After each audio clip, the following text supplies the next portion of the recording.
ሰላም እንዴት ናችሁ የሲኒማ ቤቴ ቤተሰቦች? በዚህ ቪዲዮ ጌም ኦፍ ትሮንስ የተሰኘውን ተከታታይ ፊልም የምዕራፍ 3ን 10 ክፍሎች ባጭሩ እንዳስሳለን። ወደ ታሪካችን ከመግባታችን በፊት ግን ለማሳሰቢያ እንዲሆን ይህ የፊልም ታሪክ ቅኝት የቀረበው ለፊልሙ ትንተና ዓላማ ብቻ ነው።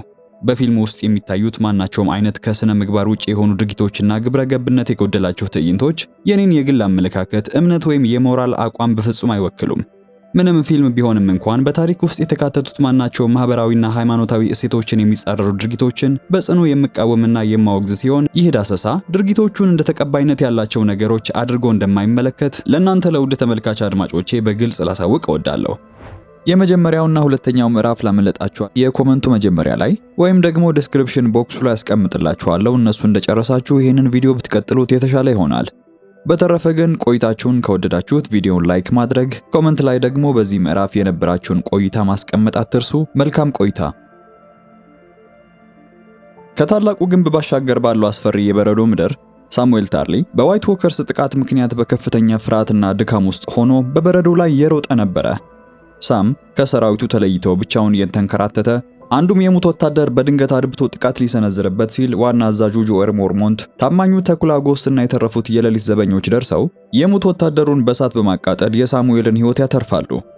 አዛዡ ጆኤር ሞርሞንት ሳምን በትኩረት እያየ ሳም ቁራዎቹን ልካቸዋል፣ ለግንቡ ማስጠንቀቂያ እንዲሆን ቁራዎቹን በሙሉ እንድትልካቸው ነግሬህ ነበር በማለት ይጠይቀዋል።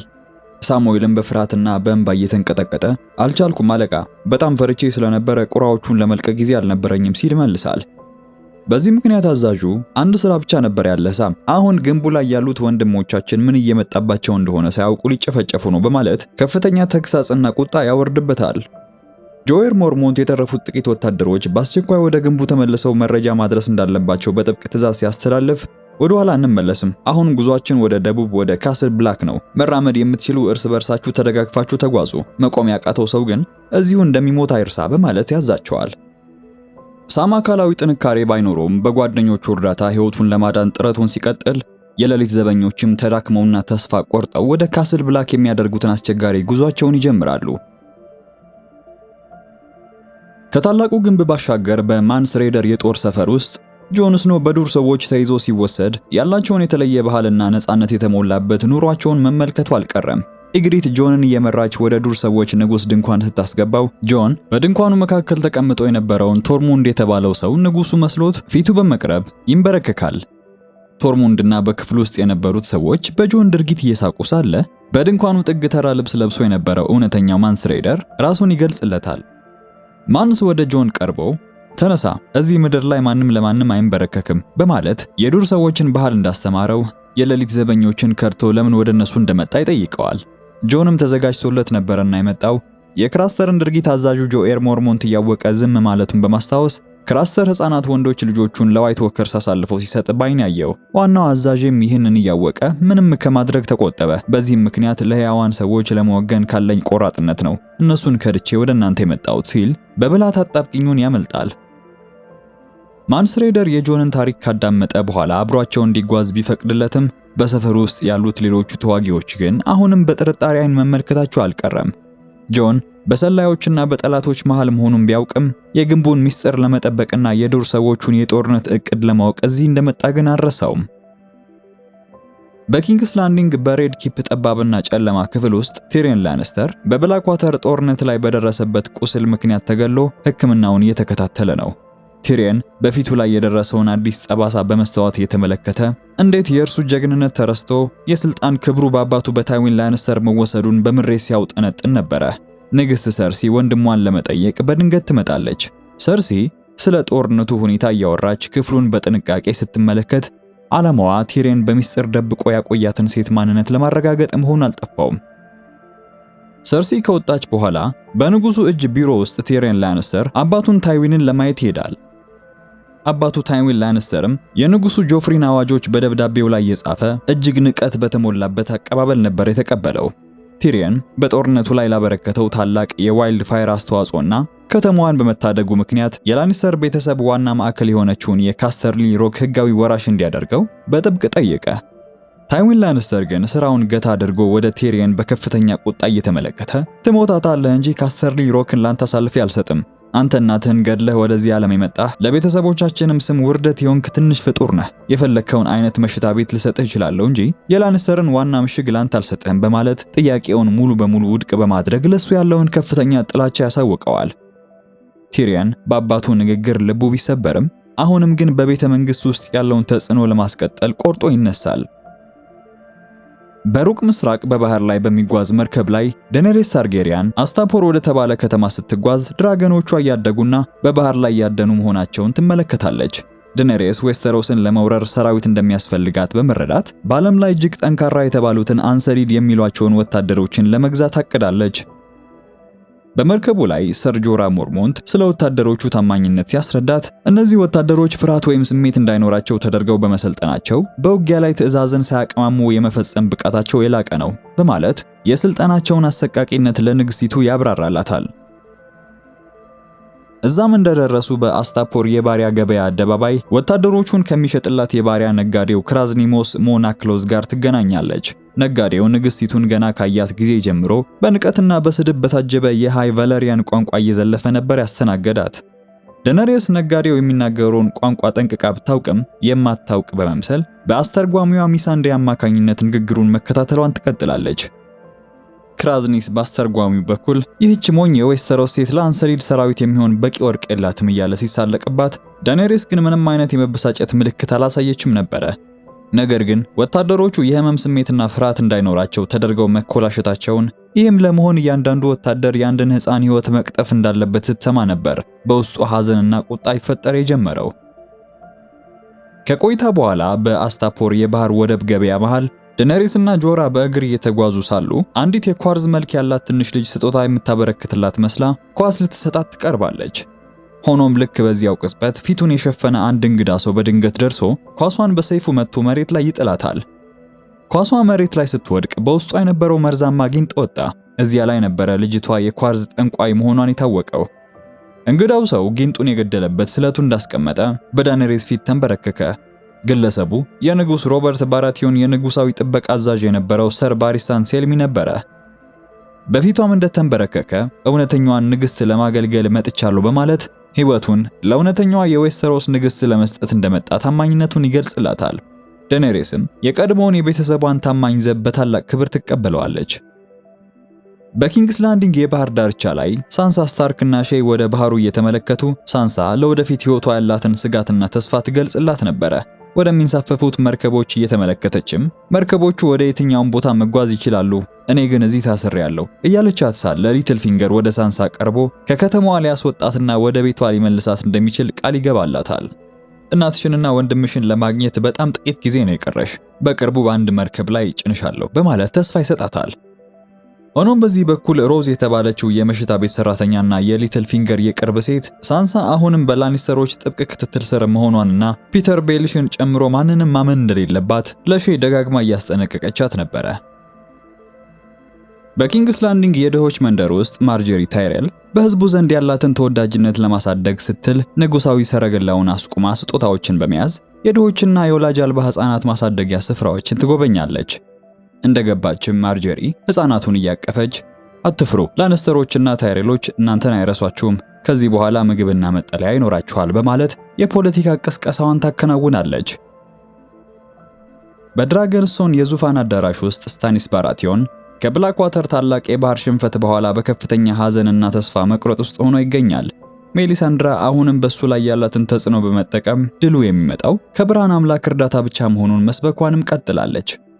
በዚህ መሃል ከባለፈው አደጋ በህይወት ተርፎ በአሳ አስጋሪዎች ተገኝቶ ወደ ቤተ መንግስቱ የመጣው ታማኙ ዳቮስ ሲወርዝ ወደ አዳራሹ ይገባል። ዳቮስ በጦርነቱ ላይ ልጁ ማቴዎስ መሞቱንና ንጉሱ በመለወጡ በጥልቅ አዝኖ ሜሊሳንድራን እንደ ጠንቋይና ለሺዎች ወታደሮች ሞት ተጠያቂ አድርጎ በመመልከት በቁጣ እየጮኸ ይህች ሴት ክፉ ናት፣ ልጄን የገደለችው እሷ ናት፣ ስታኒስ እባክህን ስማኝ፣ እሷ ወደ ጥፋት ነው እየመራች ያለችው በማለት ጥቃት ሊሰነዝርባት ሞከረ። ሆኖም ወዲያውኑ ነበረ በቤተ መንግስቱ ጠባቂዎች በቁጥጥር ስር የዋለው። ሜሊሳንድራ ዳቮስን በትኩረት እያየች ዳቮስ ያንተ ብርሃን ጠፍቷል፣ ልጅህም የሞተው በአንተ አለማመን ምክንያት ነው ስትል እንዳፌዘችበት፣ ስታኒስ ባራቲዮንም ለታማኙ ዳቮስ ምንም አይነት ርኅራኄ ሳያሳይ ወስዳችሁ በታችኛው እስር ቤት ውስጥ አስገቡት በማለት ጥብቅ ትዕዛዝ ያስተላልፋል። በሃረንሆል ምሽግ ፍርስራሽ ውስጥ ሮብ ስታርክና ሰራዊቱ ወደ ግቢው ሲገቡ በቦታው ላይ የደረሰውን አሰቃቂ ጭፍጨፋ ተመለከቱ። ግሬገር ክሌገን ወይም ዘ ማውንቴን ምሽጉን ጥሎ ከመውጣቱ በፊት የረሸናቸውን በሺዎች የሚቆጠሩ የሰሜን ምርኮኛ ወታደሮች አስክሬን በየቦታው ተዘርሮ ሲያዩ ሮብ ስታርክ በላኒስተሮች ላይ የነበረው ጥላቻና ቁጣ መጨመሩ አልቀረም። ታሊሳ ማጊር የቆሰሉትን ጥቂት ሰዎች ለማከም ስትጥር፣ ሮብ ደግሞ በዚህ በኩል ታይዊን ላኒስተር ኪንግስ ላንዲንግን ለመታደግ ወደ ደቡብ በመሸሹ ምክንያት ጦርነቱ እንዴት መቀጠል እንዳለበት ያቀድ ጀመረ። በሬሳዎቹ መካከል በከፍተኛ ስቃይ ውስጥ ሆኖ በህይወት የተረፈ ሜስተር ኪበርን የተባለን ሰው ያገኙና ታሊሳም ፈጠን ብላ አንገቱ ላይ የደረሰውን ከባድ ቁስል በማከም ህይወቱን ታተርፍለታለች። ሮብ ስታርክ በሰራዊቱ ውስጥ ያለውን ተስፋ መቁረጥ ለመቆጣጠር ሲጥር፣ ሩዝ ቦልተንም ከንጉሱ ጎን ሆኖ ወታደራዊ ምክሩን መስጠቱን ይቀጥላል። በዌስተሮስ ሰሜናዊ ግዛት በበረዶ በተሸፈነው ጥቅጥቅ ያለ ጫካ ውስጥ ወጣቱ ብራን ስታርክ በህልሙ ዓለም ውስጥ እየተንከራተተ አንድ ሚስጥራዊ ባለ 3 አይን ቁራ በመመልከት ላይ ነው። በህልሙ ውስጥ ወንድሞቹ ሮብ ስታርክና ጆን ስኖው አብረውት ቀስ ሲለማመዱ እያስታወሰና ያንን ባለ 3 አይን ቁራ ለማደን ሲሞክር ቆይቶ ይነሳል። ከእንቅልፉ ሲባንን አብረውት ያሉትን ታማኝ አገልጋዮች ኦሻና ግዙፍ ሆዶርን እንዲሁም ትንሹ ወንድሙን ሪኮንን አጠገቡ መኖራቸውን ተመለከተ። መኖሪያ ከተማቸው ከወደመች በኋላ ኦሻ ከጠላቶች ለመደበቅ ወደ ሰሜን ግንብ መጓዝ እንዳለባቸው ደጋግማ በመግለጽ ሁኔታው አደገኛ መሆኑን ትነግረዋለች። በዚህ አስቸጋሪ ጉዞ ላይ ያሉ ግን አንድ ያልታወቀ እንግዳ ሰው ከጫካ ውስጥ ብቅ ሲል ኦሻ ወዲያውኑ መሳሪያዋን በመምዘዝ ራሷንና ሁሉንም ለመከላከል እርምጃ ወሰደች። ይህ እንግዳ ወጣት ራሱን ጆጄን ሪድ ብሎ እንዳስተዋወቃቸው እርሱም እንደ ብራን ስታርክ ሁሉ ትንቢታዊ ህልሞችን የማየት ችሎታ እንዳለው ይገልጽላቸዋል። ከእርሱ ጋር አብራ የመጣችው እህቱ ሚራ ሪድ ኦሻን በፍጥነት በማሸነፍ በቁጥጥር ስር ስታውላት በቡድኑ መካከል የነበረው ውጥረት በከፍተኛ ሁኔታ መጨመሩ አልቀረም። በዚህ መሃል ነበረ ጆጄን ሪድ ሁሉንም ለማረጋጋት ዓላማቸው ጉዳት ለማድረስ እንዳልሆነ ይልቁንም ብራን ስታርክ በህልሙ የሚያየውን ባለ 3 አይን ቁራ ትርጉም እንዲረዳ ሊረዱት እንደመጡ ረጋ ባለ ድምጽ ያስረዳቸው። ከግንቡ ባሻገር ባለው አስፈሪ ቅዝቃዜ ውስጥ የተረፉት ጥቂት የሌሊት ዘበኞች በከፍተኛ ድካምና በውሽንፍሩ እየተሰቃዩ ወደ ደቡብ እየተመለሱ ነበረ። ከነሱም መሃል በውፍረቱና በደካማነቱ የሚታወቀው ሳሙኤል ታርሊ ጉዞውን የሚጨርስበት አቅም አልነበረውምና ከዚህ በኋላ መራመድ እንደማይችል በማሰብ ሕይወቴ ብታልፍም ትለፍ ብሎ በረዶው ላይ ይወድቃል። ጓደኞቹ መውደቁን ተመልክተው ሊያነሱትና ሊያበረታቱት ቢሞክሩም እሱ ግን ምንም ጉልበት እንደሌለውና እዚያው መሞትን እንደሚመርጥ እየነገራቸው ሳለ በዚህ ጊዜ የሰራዊቱ ዋና አዛዥ ጆኤር ሞርሞንት ወደሱ በመቅረብ እንዲሞት እንደማይፈቅድለት ይገልጽለትና ራስ የተባለውን በሳም ወደ ኋላ መቅረት የተበሳጨውን ዘብ እሱን በሕይወት የማቆየት ሙሉ ኃላፊነት እንዳለበት በመግለጽ ያስገነዝበዋል። ራስ ይህንን ትዕዛዝ ካልፈጸመና ሳሙኤል ታርሊ በበረዶ ቢሞት እሱ ራሱ እንደሚቀጣ ካስጠነቀቀው በኋላ ወታደሮቹ ወደፊት መጓዛቸውን እንዲቀጥሉ አዘዘ። ይህ በእንዲህ እንዳለ ጆን ስኖው ከዱር ሰዎቹ መሪ ከማንስ ራይደር ጋር በመሆን በበረዷማው ሸለቆ ውስጥ እየተጓዘ የዱር ሰዎቹን ያኗኗር ዘይቤ መማሩን ቀጥሏል። ማንስ ራይደር ለጆን ስኖው የተለያዩ እርስ በርስ የማይስማሙ የዱር ጎሳዎችን በአንድ ላይ ማሰባሰብ ምን ያህል ከባድ እንደነበረ በዝርዝር እያስረዳው ሳለ በዚህ ጉዞ ላይ ኦሬል የተባለ አእምሮውን ወደ ንስር ወፍ በማዘዋወር በሩቅ ያለውን ነገር ማየት የሚችል ዋርግ የሚሉት እንግዳ ሰው ያጋጥማቸዋል። ኦሬል ሲነቃና አይኖቹ ወደ ቀድሞ ሁኔታ ሲመለሱ የሌሊቱ ዘበኞች በከፊል በሆነ አካል ጥቃት እንደደረሰባቸውና አስክሬናቸውን በበረዶ ላይ ተበታትነው ማየቱን ያሳውቃቸዋል። በኪንግስ ላንዲንግ ውስጥ ሰርሲ ላኒስተር በልጇ በንጉስ ጆፍሪ ባራቲዮን ላይ ያላት ተጽዕኖና ቁጥጥር እየቀነሰ የመምጣቱ ነገር ከፍተኛ ጭንቀትና ቅናት ውስጥ አስገብቷታል። ጆፍሪ ለአዲሱ የሰርግ ልብሱ የሚሆን ልኬት እየተሰጠው ሳለ እናቱ ወደ ክፍሉ ገብታ አዲሷ እጮኛው ማርጀሪ ታይሬልን በተመለከተ ጥያቄዎችን ማንሳት ጀመረች።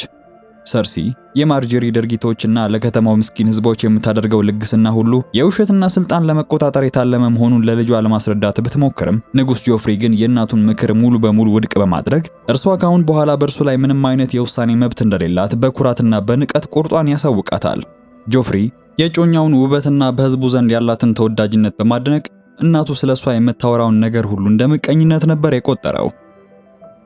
ይህ በእንዲህ እንዳለ ሳንሳ ስታርክ በቤተ መንግስት ውስጥ ካለው የማያቋርጥ ስጋትና ፍርሃት የተነሳ አሁንም በከፍተኛ ጭንቀት ውስጥ ትኖራለች። ይህንን የምታውቀው ታማኝ አገልጋዩ ሼም ወደ ቲሪዮን ላኒስተር በመሄድ ሳንሳ ስታርክ ከሰርሲ ላኒስተርና ከጆፍሪ ባራቲዮን ሊሰነዘርባት ከሚችለው አደጋ ጥበቃ እንዲደረግላት በጽኑ ታሳስበዋለች። ከዕለታት በአንዱ ቀን የማርጀሪ አያት የሆኑት ኦሌና ታይሬል የተባሉት ብልህና ተደማጭነት ያላቸው ባልቴት ሳንሳ ስታርክን አብሯት ምሳ እንዲበሉ ይጋብዟታል። በዚህ ግብዣ ላይ ማርጀሪም የተገኘች ሲሆን ኦሌና ስለ ንጉስ ጆፍሪ ባራቲዮን እውነተኛ ባህሪ ለማወቅ ከፍተኛ ፍላጎት እንዳላቸው በመግለጽ አብራው በነበረችባቸው ጊዜያት ምን አይነት ጸባይ እንዳለው እንድትነግራቸው ይጠይቋታል።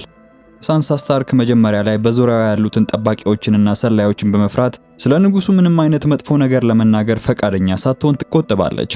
ኦሌና ታይሬል ግን አካባቢው አስተማማኝ መሆኑንና እውነቱን ብትናገር ምንም አይነት አደጋ እንደማይደርስባት ስትነግራት ሳንሳ ስታርክ የልቧን ፍርሃት ሰብራ ንጉስ ጆፍሪ እጅግ ጨካኝ፣ አስፈሪና ሰይጣናዊ ባህሪ ያለው ጭራቅ መሆኑን በለቅሶ ትገልጽላቸዋለች።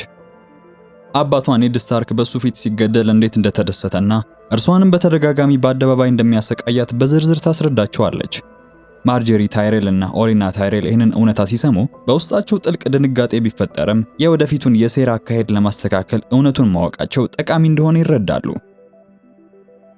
በሌላ የቤተ መንግስት ክፍል ውስጥ ንጉስ ጆፍሪ ባራቲዮን አዲሱን የመስቀለኛ ቀስት መሳሪያውን እያጸዳና አጠቃቀሙን እየፈተሸ ሳለ ማርጀሪ ታይሬል ወደ ክፍሉ ትገባለች።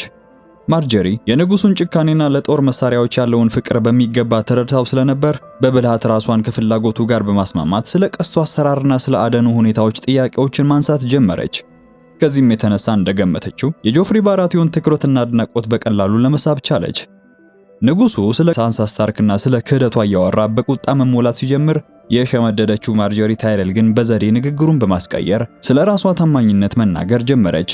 ጆፍሪም ወሬውን ትቶ አዲስ መስቀለኛ ቀስቱን እንድትመለከተው ብሎም እንድትሞክረው ሲፈቅድላት እሷም በትወናና ፍላጎቷ እንደሆነ በማስመሰል የልቡን ምኞት መፈጸሟን ቀጠለች። በሪቨርላንድስ ምድር ውስጥ በሰሜኑ ንጉስ በሮብ ስታርክ የሚመራው ሰራዊት ከባድ ጉዳዮችን የያዙ ምስጢራዊ ደብዳቤዎች ይደርሱታል። የመጀመሪያው ደብዳቤ የሮብ ስታርክ አያት ወይም የእናቱ አባት የሆኑት ሆሊስተር ታሊ መሞታቸውን የሚያበስር ሲሆን፣ ሁለተኛው ደብዳቤ ደግሞ የዊንተርፌል ምሽግ መውደሟን የሚገልጽ ነበረ። ደብዳቤው በተጨማሪም የሮብ ስታርክ ታናናሽ ወንድሞች የት እንዳሉ እንደማይታወቅና ምናልባት ሳይገደሉ እንዳልቀሩ ያትታል። ይህንን አስፈሪ ዜና የሰማችው እናታቸው ካትሊን ስታርክ በከፍተኛ የሐዘንና የስብራት ስሜት ውስጥ ወድቃ ማልቀስ ትጀምራለች። የሮብ ስታርክ ሚስት ታሊሳ ካትሊንን ለማጽናናት ብትሞክርም የደረሰው ጥፋት ግን ለቤተሰቡ እጅግ ከባድና የማይጠገን ነበረ። በሌላ በኩል በአንድ የማይታወቅ ምስጢራዊ ጨለማ ክፍል ውስጥ ቴዮን ግሬጆይ ትልቅ የእንጨት መስቀል ላይ እጆቹና እግሮቹ ታስረው በከፍተኛ ሁኔታ እየተሰቃየ ይገኛል። ማንነታቸው ያልታወቁ ጨካኝ ወታደሮች በፊቱ ላይ ውሃ እየደፉና የተለያየ ስለታም መሳሪያዎችን በመጠቀም አሰቃቂ ስቃይ ሲያደርሱበት ከርመዋል። ወታደሮቹ ለምን ዊንተርፌልን እንደያዘና ከእርሱ ጋር የነበሩት ወታደሮች የት እንዳሉ በተደጋጋሚ በጥያቄ ሲያጣድፉት፣ ቴዮንም የራሱን ወታደሮች ክዶ በህመም እየጮህና እየለመነ እውነቱን ለመናገር ሞከረ። ከዚህ በኋላም ግን አሰቃቂው ስቃይ ምንም የሚያቆም አልነበረም። ከቆይታ በኋላ ወታደሮቹ ክፍሉን ጥለው እንደወጡ አንዱ የጽዳት ሰራተኛ በሚስጥር ወደ እሱ ይጠጋል። ይህ ወጣት ለቲዮን ግሬጆይ በማዘን ሌሊት ጠባቂዎቹ ሲተኙ አስመልጦ ከእህቱ ጋር ሊያገናኘው የሚችልበት መንገድ እንደሚያመቻችለት ቃል ይገባለታል። ቴዮንም ይህንን የምስራች እንደሰማ ወጣቱ እውነተኛ ረዳቱ እንደሆነ በማሰብ በልቡ ውስጥ ትንሽ የተስፋ ጭላንጭል ማየት ይጀምራል። በጫካ ውስጥ ጉዟቸውን የቀጠሉት አርያ ስታርክ፣ ጌንድሪ እና ሆትፓይ ከኪንግስ ላንዲንግ አምልጠው ወደ ሰሜን በመጓዝ ላይ ሳሉ በድንገት ቶሮስ ኦፍ ሚር በሚባለው ቀይ ካህን በሚመራ ወንድማማቾች በተሰኘው የሽምቅ ተዋጊዎች ቡድን እጅ ይወድቃሉ። ይህ ቡድን ለየትኛውም ትልቅ ንጉስ የማይገዛና ዓላማውም ተራውን ህዝብ ከጦርነት አውዳሚነት ለመጠበቅ የተፈጠረ ቡድን ነው። ቶሮስ ኦፍ ሚር አርያ ስታርክንና ጓደኞቿን እንደያዘ ጠላቶቻቸው እንዳልሆኑ ያጣራና በአቅራቢያው ወደሚገኝ አንድ መጠጥ ቤት ውስጥ ወስዶ ምግብ እንዲመገቡ ይጋብዛቸዋል። በዚህ ሁሉ ግን አርያ ስታርክ ማንነቷ እንዳይታወቅ ራሷን እንደ ተራ ወንድ ልጅ በመቁጠር በጥንቃቄ መንቀሳቀሷን ቀጥላለች። ምግባቸውን አጠናቀው ከዚያ ቦታ ለመውጣት ሲዘጋጁ የሽምቅ ተዋጊ ቡድኑ ሌሎች አባላት አንድ ትልቅ እስረኛ ይዘው ወደ መጠጥ ቤቱ በድንገት ይገባሉ። ይህ እስረኛ የላንስተር ቤተሰብ ጨካኝ ተዋጊ የሆነው ሳዶር ክሌገን ወይም ዘ ሃውንድ በመባል የሚታወቀው ግዙፍ ሰው ነበረ። ሳዶር ክሌገን ወደ ክፍሉ ሲገባ አርያ ስታርክን በማየቱና ያውቃት ስለነበርም እውነተኛ ማንነቷን ለሁሉም ሰው ይፋ ያደርጋል። ይህች ልጅ ተራ ሰው ሳትሆን የኔድ ስታርክ ልጅ አርያ ስታርክ መሆኗን በታላቅ ድምጽ እንደነገራቸው የዚህ ሚስጥር ይፋ መሆን በክፍሉ ውስጥ ያሉትን ሁሉንም ሰዎች በከፍተኛ ድንጋጤና ዝምታ ውስጥ እንዲሰምጡ ያደረጋቸው ጉዳይ ነበረ። በተመሳሳይ ጊዜ በሌላ ጥቅጥቅ ያለ ጫካ ውስጥ ብሪያን ኦፍ ታርዝ የተባለችው ታማኝ ሴት ተዋጊ የንጉስ ሮብ ስታርክ ምርኮኛ የሆነውን ጄሚ ላንስተርን ወደ ኪንግስ ላንዲንግ ለመውሰድ ጉዞዋን ቀጥላለች። በዚህ በኩል እስረኛው ጄሚ ላንስተር ምንም እንኳን እጆቹ የታሰሩ ቢሆንም የማያቋርጥ የስድብ ቃላትንና ትንኮሳን በማድረግ ትዕግስቷን መፈታተኑን ግን አሁንም አላቆመም። ስለ መልኳ፣ ስለ ሴትነቷና ስለ ታማኝነቷ እያነሳ በተደጋጋሚ ሲያፌዝባት፣ እሷ ግን በጽናትና በዝምታ ጉዞዋን በቁርጠኝነት ትመራለች። ታዲያ በስውር በሚያደርጉት መንገዳቸው ላይ አንድ ተራ ገበሬ ያጋጥማቸዋል። ብሪያን የጄሚ ላንስተርን ማንነት ገበሬው እንዳያውቅ በመስጋት በጥንቃቄ ስታልፍ፣ ጄሚ ግን ገበሬው እሱን ይወቀው የሚያውቁት ነገር እንደሌለና እነሱን ለሚፈልጓቸው ሰዎች መረጃ ሊሰጥ እንደሚችል በመስጋት ገበሬውን መግደል እንዳለባቸው ለብሪያን በምክር መልክ ይነግራታል። ብሪያን ግን ንጹሃን ሰዎችን የመግደል ፍላጎት አልነበራትምና ገበሬው ማን መሆኑን እንደማያውቅ በመገመት የጄሚ ላንስተርን ሐሳብ ሙሉ በሙሉ ውድቅ ታደርግና መንገዷን ትቀጥላለች። ከቀናት በኋላ አንድ ትልቅ ወንዝ የሚያሻግር ድልድይ ላይ ሲደርሱ ጄሚ ላንስተር በድካም ሰበብ መራመድ አቅቶት በድልድዩ ላይ ይቀመጣል። ብሪያን የቆሙበት ቦታ ግልጥ ስፍራ በመሆኑ መንቀሳቀስ እንዳለባቸው እየነገረች እርሱን በኃይል ለመሳብ ብትሞክርም ጄሚ ግን አዘናግቶ ሁለተኛውን ሰይፏን ይነጥቃታል። በመቀጠልም እጆቹ እንደታሰሩ በከፍተኛ የሰይፍ ጥበብና ቅልጥፍና ብሪያን ጋር ፍልሚያውን ይጀምራል። ጄሚ ላንስተር በችሎታው ተጠቅሞ ሊያሸንፋት ቢሞክርም ብሪያን ኦፍ ታርዝ ግን በአካላዊ ጥንካሬና በጽናቷ ተጠቅማ ጥቃቱን በሙሉ ትመክታለች። ፍልሚያው ረዘም ላሉ ደቂቃዎች ከቀጠለ በኋላ ጄሚ በመታሰርና በረጅም ጊዜ ምርኮኝነት ምክንያት ጉልበቱ አልቆ መሬት ላይ ይወድቃል። በድንገት በርካታ የፈረስ ኮቴዎችና የጦር መሳሪያዎች ድምጽ ከጫካ ውስጥ ሰሙ። የሮብ ስታርክ አገልጋይ በሆነው በሩዝ ቦልተን የሚመራው የቦልተን ቤት ወታደሮች ሎክ በተባለው ጨካኝ ሰው እየተመሩ በድንገት ድልድዩን ይከቡታል። በሚገርም ሁኔታ ሁለቱም ቀደም ሲል ያገኙት ገበሬ መረጃ ሰጥቷቸው ነበረ የጄሚ ላንስተርን መጥፋት ተከትለው ሊያድኗቸው የመጡት። ከዚህ በኋላ ራሳቸውን ከከበባው ለመታደግ ምንም አይነት እድል ያላገኙት ብሬን እና ጄሚ በወታደሮቹ ሙሉ በሙሉ ተከበው በቁጥጥር ስር እንደዋሉ ሎክ ጄሚን እየተመለከተ ምን ያክል ዋጋ ያለው ሰው እንደሆነ ስለሚያውቅ እሱን በህይወት ይዞ ለሮብ ስታርክ ወይም ለሮዝ ቦልተን ማስረከብ ትልቅ ስልጣንና ሀብት እንደሚያስገኝለት ይነግረዋል። በሪቨረን ምድር ታላቅ ሐዘን ይሰፍናል። የታሊ ቤተሰብ መሪ የሆነው የሆስተር ታሊ የቀብር ስነ ስርዓት በወንዙ ዳርቻ ላይ በታላቅ ክብር ነበር የተከናወነው።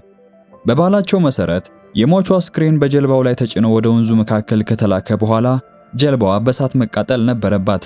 ነገር ግን የሆስተር ልጅ የሆነው ወጣቱ ኤድሙር ታሊ በሐዘንና በጭንቀት ስሜት ውስጥ ሆኖ በተደጋጋሚ የለኮሰውን ቀስት ቢወረውርም ጀልባውን ማግኘት አልቻለም ነበርና ይህንን ስህተት በትዕግስት ማየት ያቃተውና የአባቱ ወንድም የሆነው አንጋፋው ተዋጊ ብሪንደን ታሊ ምንም ሳቅማማ ያቃጠለውን ቀስት በማስወንጨፍ ጀልባዋን በአንድ ጊዜ ያነዳትና ስርዓቱን ያጠናቅቃል። ይህ ሁሉ ሲሆን ካትሊን ስታርክና ልጇ ሮብ ትዕይንቱን በከባድ ሐዘንና በዝምታ ሲከታተሉ ነበረ። ከቀብር ስነ ስርዓቱ ማጠቃለያ በኋላ ጦርነት በሚያቀዱበት ክፍል ውስጥ ከባድ የቤተሰብና የፖለቲካ ግጭት ይፈጠራል። ሮብ ስታርክ በሰሜኑ ክፍል ያለው የጦርነት ስልት በተመለከተ በኤድሙር ታሊ ላይ ደስተኛ አልነበረም። ኤድሙር በገዛ ፈቃዱ ወደ ጦርነት በመግባት የላንስተርን ጦር ማጥቃቱን እንደ ትልቅ ድል ቢቆጥረውም ሮብ ግን ይህ ድርጊቱ አጠቃላይ የጦርነት እቅዱን ስላበላሸበት ተናዶ የኛ እቅድ የነበረው የላንስተርን ጦር ወደ ወጥመዳችን ማምጣት እንጂ ያለ ጊዜው ማጥቃት አልነበረም በማለት በምሬት ውስጥ ሆኖ ይወቅሰዋል። ኤድሙር የወሰደውን እርምጃ ልክ እንደሆነ ለማስረዳት ቢሞክርም ብሪንደን ጣልቃ ገብቶ የወንድሙን ልጅ በመደገፍ የሮብ ትዕዛዝ መከበር እንዳለበት ያሳስበዋል። በሌላ በኩል በንጉሱ መዲና በኪንግስ ላንዲንግ ውስጥ የስልጣን ሽኩቻው ሌላ መልክ ይዟል። ታላቁና ጨካኙ ታይዊን ላንስተር የአነስተኛውን ምክር ቤት ስብሰባ ለመምራት ሲዘጋጅ ወደ ስብሰባው አዳራሽ መጀመሪያ የገቡት ሰርሲ ላንስተርና ፒተር ቤሊሽ ወይም ሊትል ፊንገር በጠረጴዛው ዙሪያ ያሉትን ምርጥ ወንበሮች ለመያዝ ይሽቀዳደማሉ። ቲሪየን ላንስተር ወደ ክፍሉ ሲገባ ሁሉም ቦታዎች ቀድመው ተይዘው እሱንም ለማግለል እንደተሞከረ ስለተመለከተ መንፈሱን በማበርታት በክፍሉ መጨረሻ ላይ ያለውን ከባድ ወንበር በከፍተኛ ድምጽ እየጎተተ በመምጣት ከአባቱ ታይዊን ፊት ለፊት በኩራት ይቀመጣል። ጉባኤው እንደተጀመረ ታይዊን ስብሰባውን በመክፈት ፒተር ቤሊሽ ወደ ሌላ አካባቢ ለትዳርና ለፖለቲካዊ ተልዕኮ እንዲሄድ መወሰኑን ይፋ አደረገ። በዚህም ምክንያት የአገሪቱን የገንዘብ ሚኒስትርነትን ወይም ማስተር ኦፍ ኮይን የሚባለውን ስልጣን ለቲሪየን ይሰጠዋል። ይህን የሰማው ቲሪየን አባቱ ይህንን አዲስ ኃላፊነት የሰጠው ተማምኖበት ሳይሆን እሱን ለማጥመድ የሸረበው ተንኮል መሆኑን መገንዘቡ አልቀረም። ቲሪየን ላንስተር አዲሱን የገንዘብ ሚኒስትርነት ስራውን ከጀመረ በኋላ የሀገሪቱን የሂሳብ መዝገቦች በጥልቀት መመርመር ይጀምራል። ከታማኝ አገልጋዩ ብሮን ጋር በመሆን የፒተር ቤሊሽ የድሮ መዝገቦችን ሲያጠና ሀገሪቱ በከፍተኛ የዕዳ ማዕበል ውስጥ መሆኗን ተረዳ። ንጉሳዊው መንበር በሚሊዮኖች የሚቆጠር ወርቅ ለሀገረ ብራቮስና ለሌሎች ባለሀብቶች ባለዕዳ መሆኑን ሲያውቅ በድንጋጤ ይዋጣል።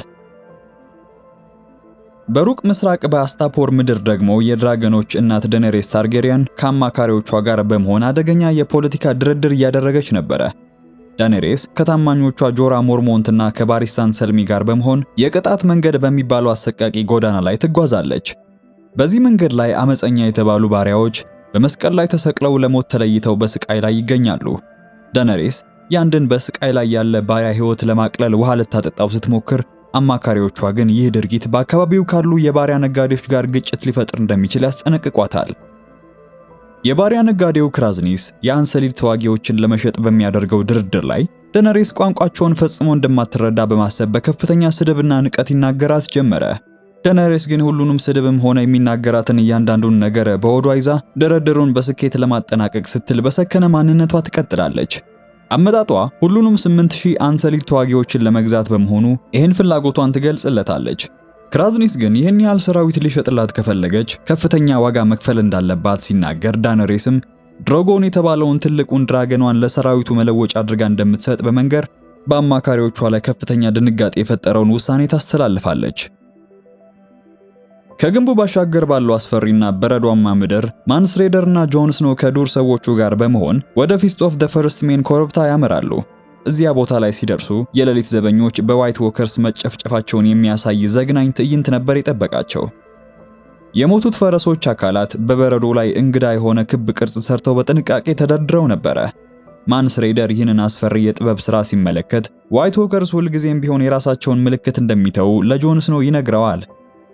በመቀጠልም የሌሊቱ ዘበኞች መሪ የሆነው ጆኤር ሞርሞንት መሸሹንና ሰራዊቱ መበተኑን በመረዳቱ ቶርሙንድ የተባለውን ጨካኝ ተዋጊ በመጥራት ከጆን ስኖ ጋር በመሆን ግንቡን አልፈው እንዲገቡና የሌሊቱን ዘበኞችን ከጀርባ እንዲያጠቁ ትዕዛዝ ያስተላልፋል። ጆን ስኖ በዚህ ሁሉ ለሌሊት ዘበኞች በገባው ቃልና በክህደት መካከል ሆኖ በውስጡ ከፍተኛ የህሊና ውጊያ ማድረጉን ቀጥሏል። በዚሁ በረዷማ ምድር ከሌሊቱ ዘበኞች የተረፉት ወታደሮች በረሃብ በበሽታና በከፍተኛ ድካም አልቀው ወደ ክራስተር መጠለያ ተመልሰው ይመጣሉ። ክራስተር የተባለው ጨካኝ አዛውንት ዘቦቹ በዚህ አሰቃቂ ሁኔታ ውስጥ ሆነው ተመልሰው መምጣታቸውን ሲመለከት በንቀት እያየ እናንተ ደካሞች የኔን ምግብ ልትጨርሱ መጣችሁ በማለት ይሳለቃቸው ጀመረ። እሱ እነሱ ጋር ሲነጋገር ሳሙኤል እዚህ ላይ በድብቅ ወደ መጠለያው ክፍል ሄድና ጊሊ በከፍተኛ ምጥ ውስጥ ሆና ወንድ ልጇን ስትገላገል ያገኛታል። ጊሊ ፍርሃት ውስጥ ሆና ክራስተር ወንድ ልጇን ለዋይት ዎከርስ አሳልፈው እንደሚሰጥባት ለሳሙኤል በድጋሚ ስታሳውቀው ሳምም ሕፃኑንና እናቱን ለማዳን ቃል በገባላት መሰረት የሰራዊቱ መዳከምን ምክንያት በማድረግ እንዴት ማምለጥ እንደሚችሉ ማሰብ ይጀምራል።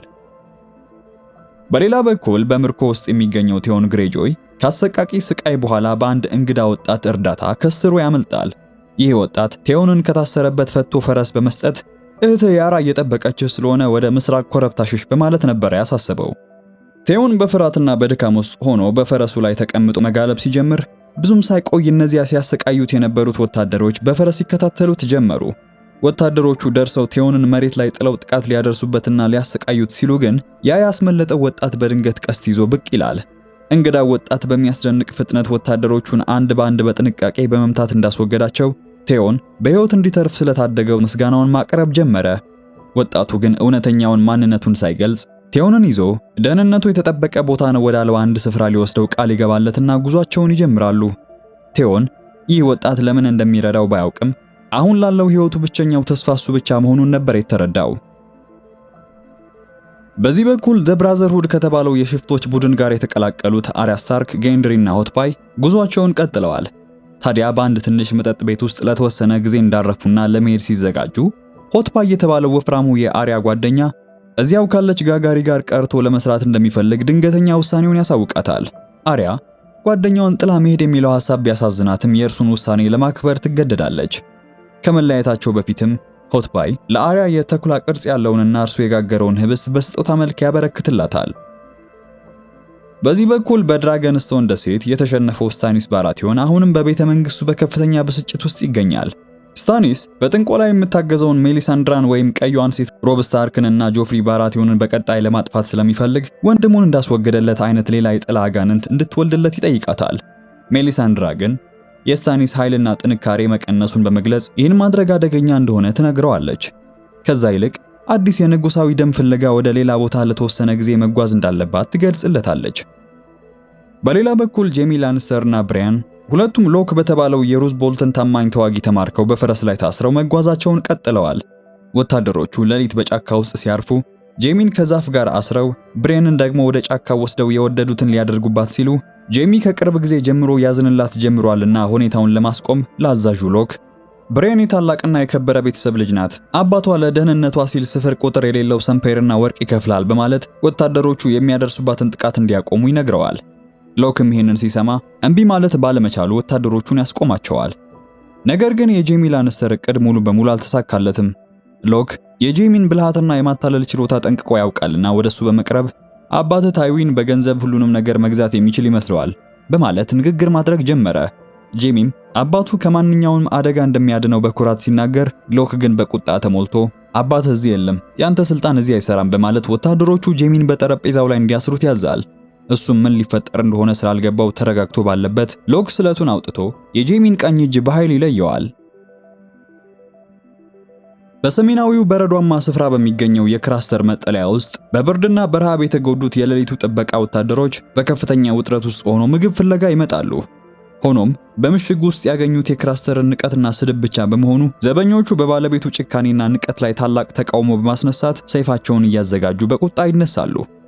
ታማኙና አንጋፋው መሪ ጆኤር ሞርሞንት ይህንን እኩይ አመጽና ሁከት በስልጣኑ ለማስቆም ቢሞክርም አንደኛው የበቃው አመፀኛ ከጀርባው በስለት መጥቶ በአሰቃቂ ሁኔታ የገደለው እዚህ ላይ ነበረ። በዚህ ነፃነታቸውን ለማወጅ ሲፈልጉ በነበሩና ለዘበኝነታቸው ታማኝ በሆኑ ጠባቂዎች መካከል ታላቅ ትርምስና የደም መፋሰስ ሲከሰት ሳም የገዛ ሕይወቱን አደጋ ላይ ጥሎ ጊሊ የተባለችውን ምስኪንና ጨቅላ ልጇን በመያዝ ጎዳናው በማያስታውቀው የበረዶ ምድረ በዳ ሽሽቱን ይጀምራል። ክራስተር በገዛ ሴት ልጆቹ ፊት ተወግቶ መሬት ላይ ሲወድቅ ምሽጉ ሙሉ በሙሉ በአመፀኞች እጅ ይወድቃል። የአዛዡ ሞት በምሽጉ ታሪክ ውስጥ ትልቅ ጠባሳን ጥሎ ሲያልፍ ወታደሮቹ እርስ በርሳቸው የተቧደኑ ንብረትና ምግብ መዝረፍ ጀመሩ። ሳም ግን በዚህ ሁሉ ከአማጽያኑ ሽሽት ጊሊን ይዞ ወደ ኋላ ሳይመለከት በብርዱ እየተንቀጠቀጠ መንገዱን ይቀጥላል። በሌላ በኩል የት እንዳለ በማን እንደተያዘ በመጨረሻ ማን እንደታደገው የማያውቀው ቴዎን ግሬጆይ በጽዳት ሰራተኛው ወጣት ነፃ እንደወጣ እሱን ተከትሎ እህትህ ያራ ትጠብቅሃለች ወዳለው ስፍራ ተከትሎት ይሄዳል። ሆኖም በሚያሳዝን ሁኔታ እርሱን ለመርዳትና ለማዳን የመጣ መስሎ የቀረበው ሚስጥራዊ ወጣት ራምሴ ቦልተን የተባለው የሩዝ ቦልተን ልጅ ነበርና በውሸት ተስፋዎችና በወዳጅነት ፈገግታ እያታለለ ወደ ማሰቃያ ክፍሉ መልሶ ያመጣዋል። ቴዎን ወደዚህ ጨለማ እስር ቤት ሲደርስና እጆቹ እንደገና ሲታሰሩ ያገኘው ነፃነት ሁሉ አረመኔያዊ ጨዋታ መሆኑ መገንዘቡ አልቀረም። በራምሴ አይኖች ላይ የነበረው የዋህነት ተቀይሮ በጨካኝና ሰይጣናዊ ደስታ ሲሞላ የቴዎንን ተስፋ ሙሉ በሙሉ ለመቁረጥ በዝግታና በስልታዊ መንገድ ስቃዩን ይጀምራል። ምስኪኑ ቴዎን በሰራው ስህተትና በፈጸመው ክህደት እየተጸጸተ ምሕረትን ቢለምንም በዙሪያው ያሉት ግድግዳዎችም ጭምር ጩኸቱን ከማስተጋባት በቀር ምንም ምላሽ ሊሰጡት አልወደዱም። ይህ የስነ ልቦናና የአካል ማሰቃየት ሂደት በባህሪው ላይ የማይጠፋ ጠባሳን እየጣለ ማንነቱን ደረጃ በደረጃ እያጠፋው ይመጣል።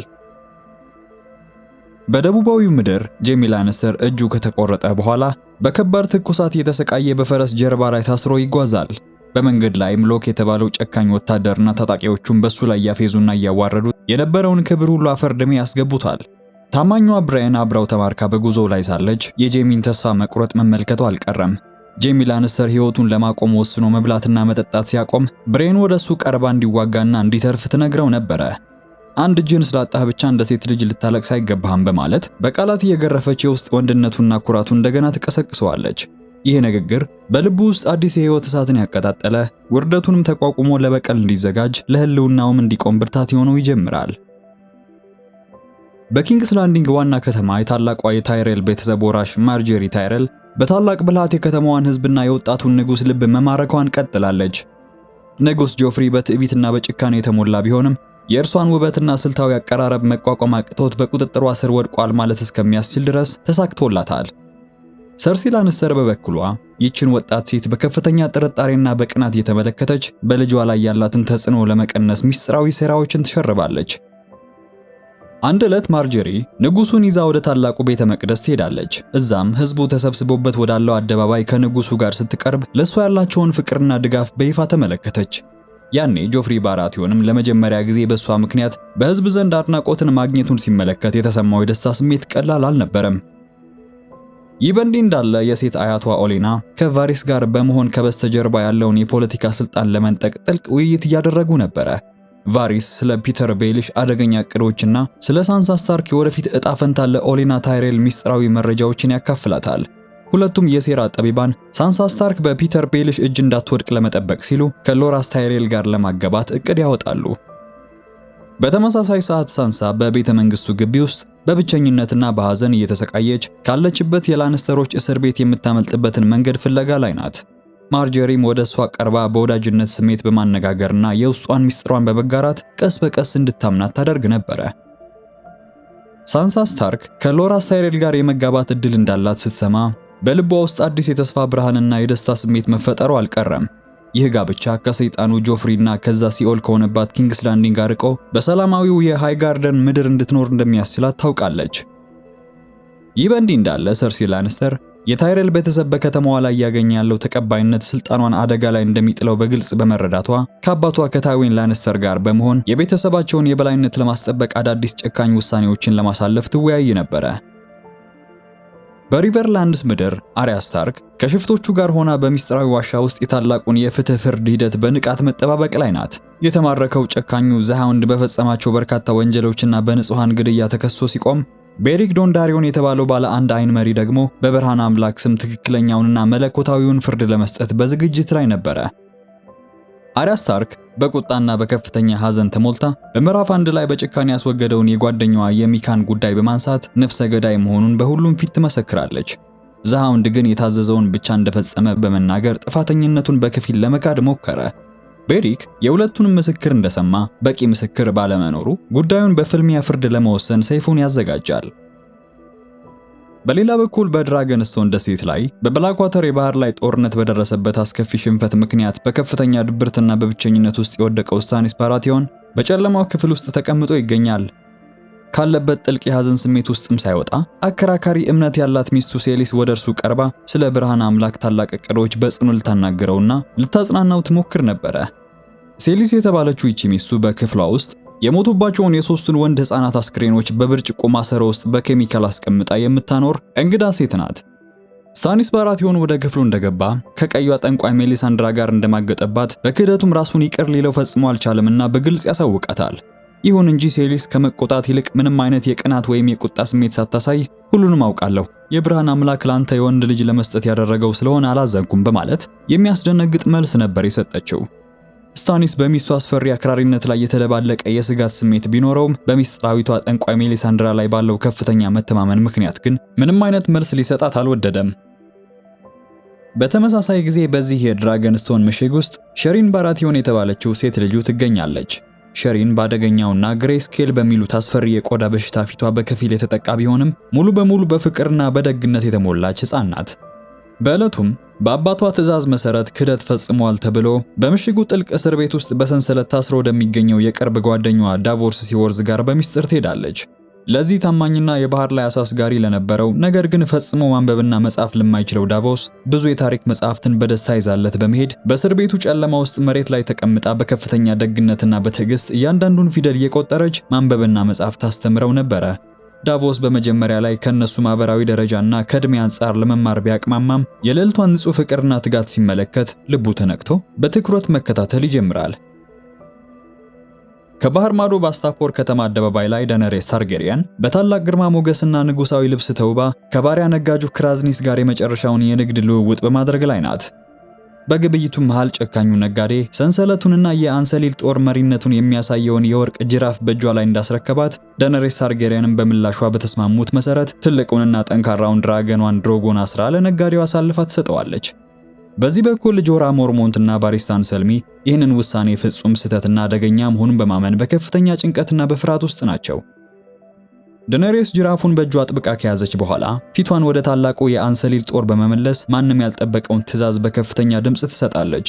ፍጹም ጥልቅ በሆነው የከፍተኛ ቫለሪያን ቋንቋ መናገር ስትጀምር ክራዝኒስ ቋንቋውን መናገር እንደምትችል ፈጽሞ አያውቅም ነበርና በድንጋጤ ደርቆ ይቀራል።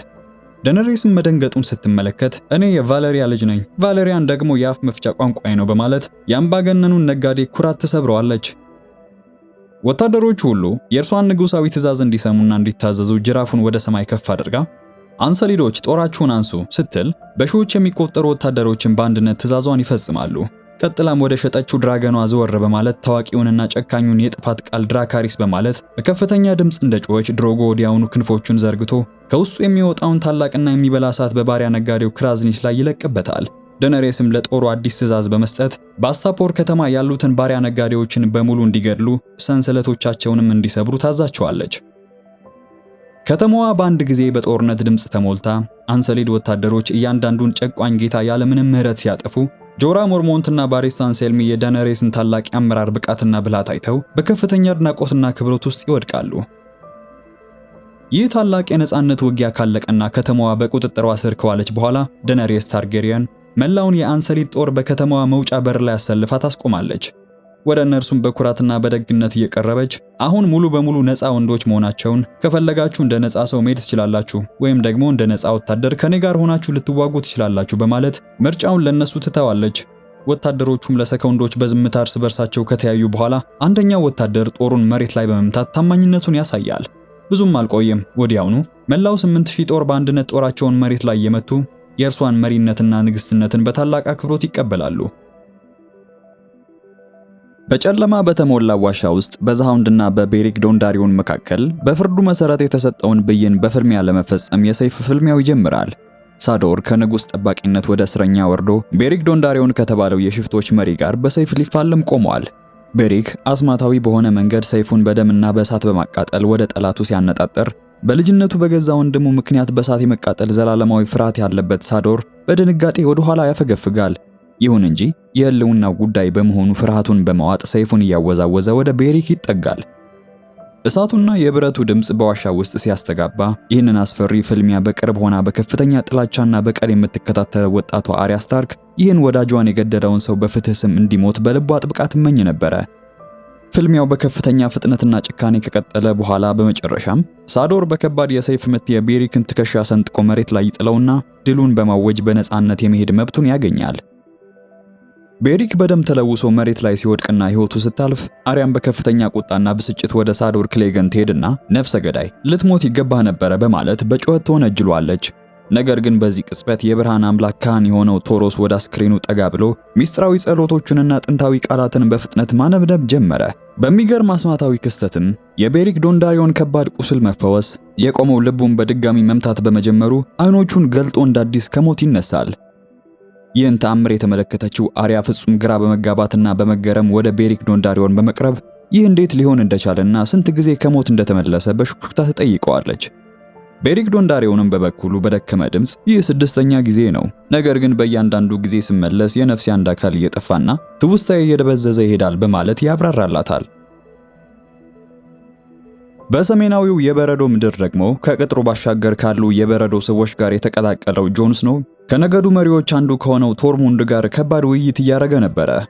ቶርሙንድ የተባለው ይህ ጨካኝ ተዋጊ ጆን ስኖውን በትኩረት እየተመለከተ ለኛ ታማኝ መሆንህን በተግባር ማሳየት አለብህ፣ አለዚያ ግን ሕይወትህ እዚህ ላይ ያበቃል በማለት በግልጽ ያስጠነቅቀዋል። በዚህ መሃል ኢግሪት የጆን ስኖውን ሰይፍ በሚስጥር ሰርቃ ወደ አንዲት ጥልቅና ሞቃት የምድር ውስጥ ዋሻ ውስጥ እንድትከተለው ትጠራዋለች።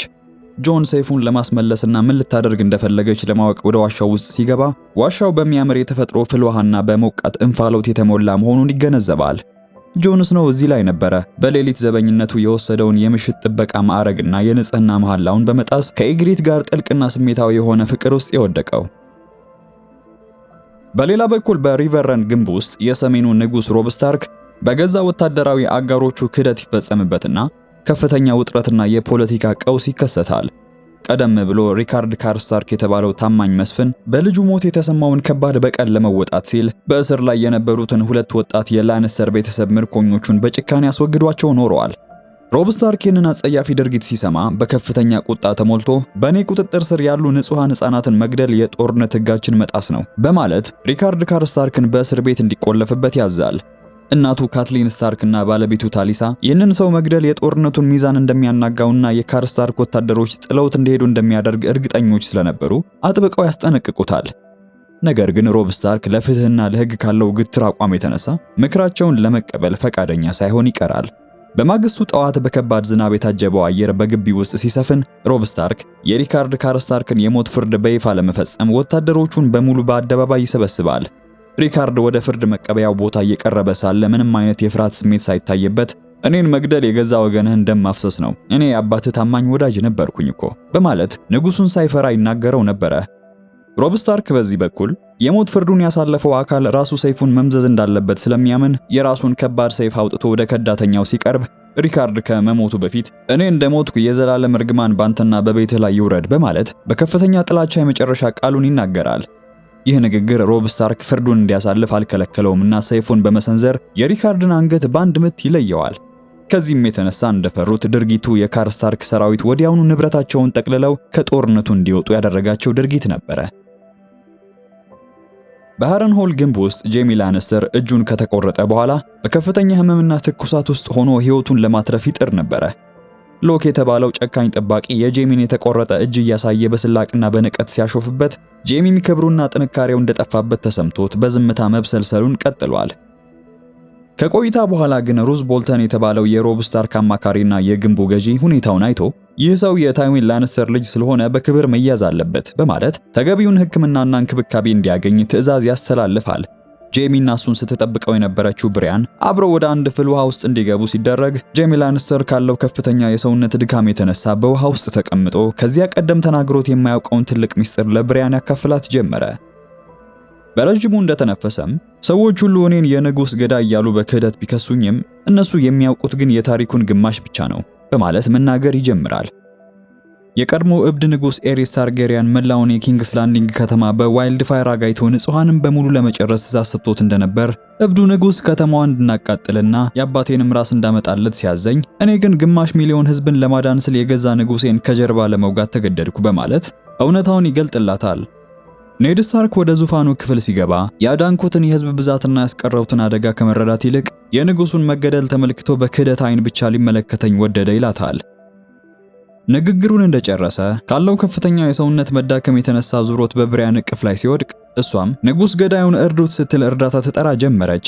ራሱን በመሳት ላይ የነበረው ጄሚም በደካማ ድምፁ ስሜ ጄሚ ይባላል በማለት ራሱን ያስተዋውቃታል። በኪንግስ ላንዲንግ ውስጥ ቲሪየን ላንስተር የንጉሳዊው ቤተሰብ በከባድ ዕዳ ውስጥ መዘፈቁን ስላወቀ የአዲሷን ሙሽራ አያት ኦሌና ታይሬልን ለማነጋገር ያመራል።